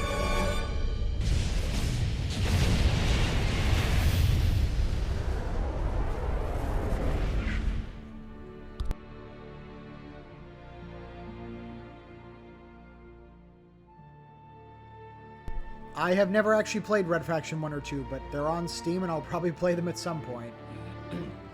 Guerrilla isn't made by the same developers, but it's meant to be like a... It is a canon sequel after 2, but it's a very different game from the first 2. Red Faction Armageddon was really good. I've never beaten it, but I played a little bit. There was just a big problem people had with it, was that this game was like open world. Stay out of trouble.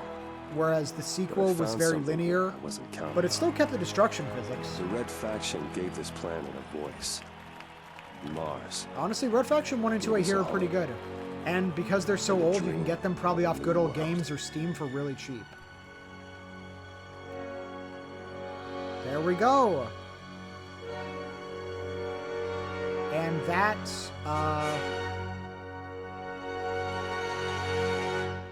that was Red Faction Guerrilla.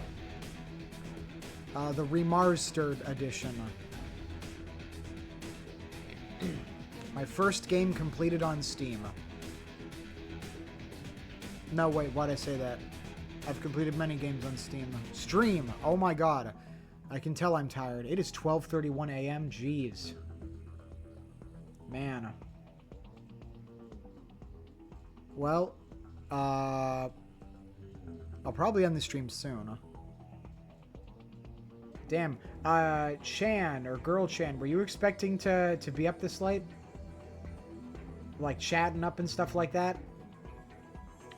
I don't even know what time it is for you. What time is it for you? Is it midnight for you?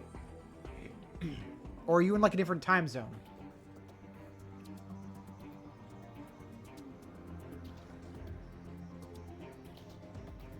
Man, okay, yeah.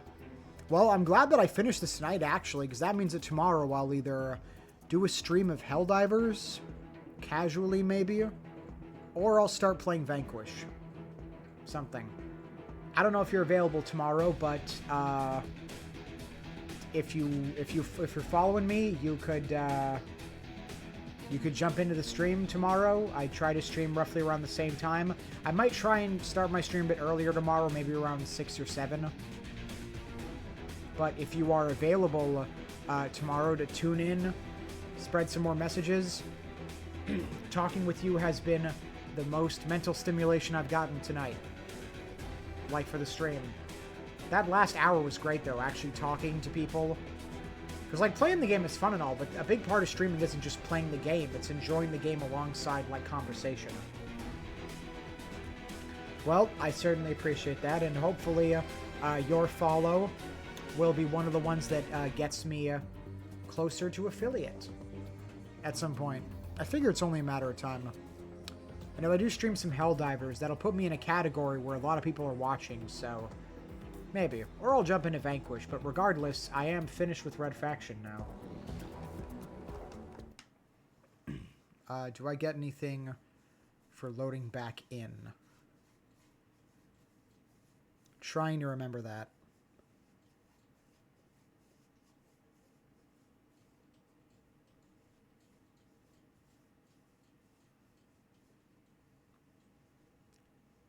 Man, it is late, but that was enjoyable. Playing games and talking is just, it's two of the best things. I used to do that a ton as a kid. I just talked to myself. It's probably something to do with the ADHD meds, come to think of it. Something like that. Is there any kind of pop-up, or there we go.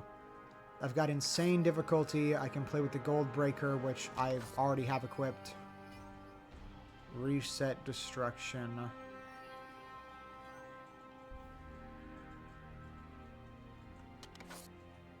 New upgrades. Nice. The war is over. Oh yeah, that's the thing.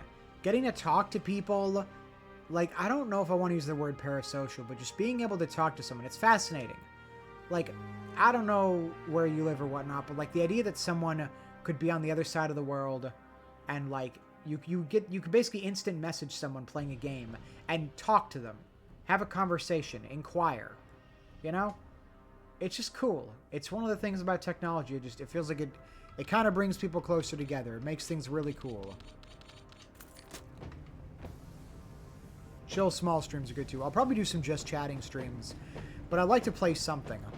I do have some chill games I could play, like FTL, Faster Than Light, if I want to just like, you know, it's a simple game.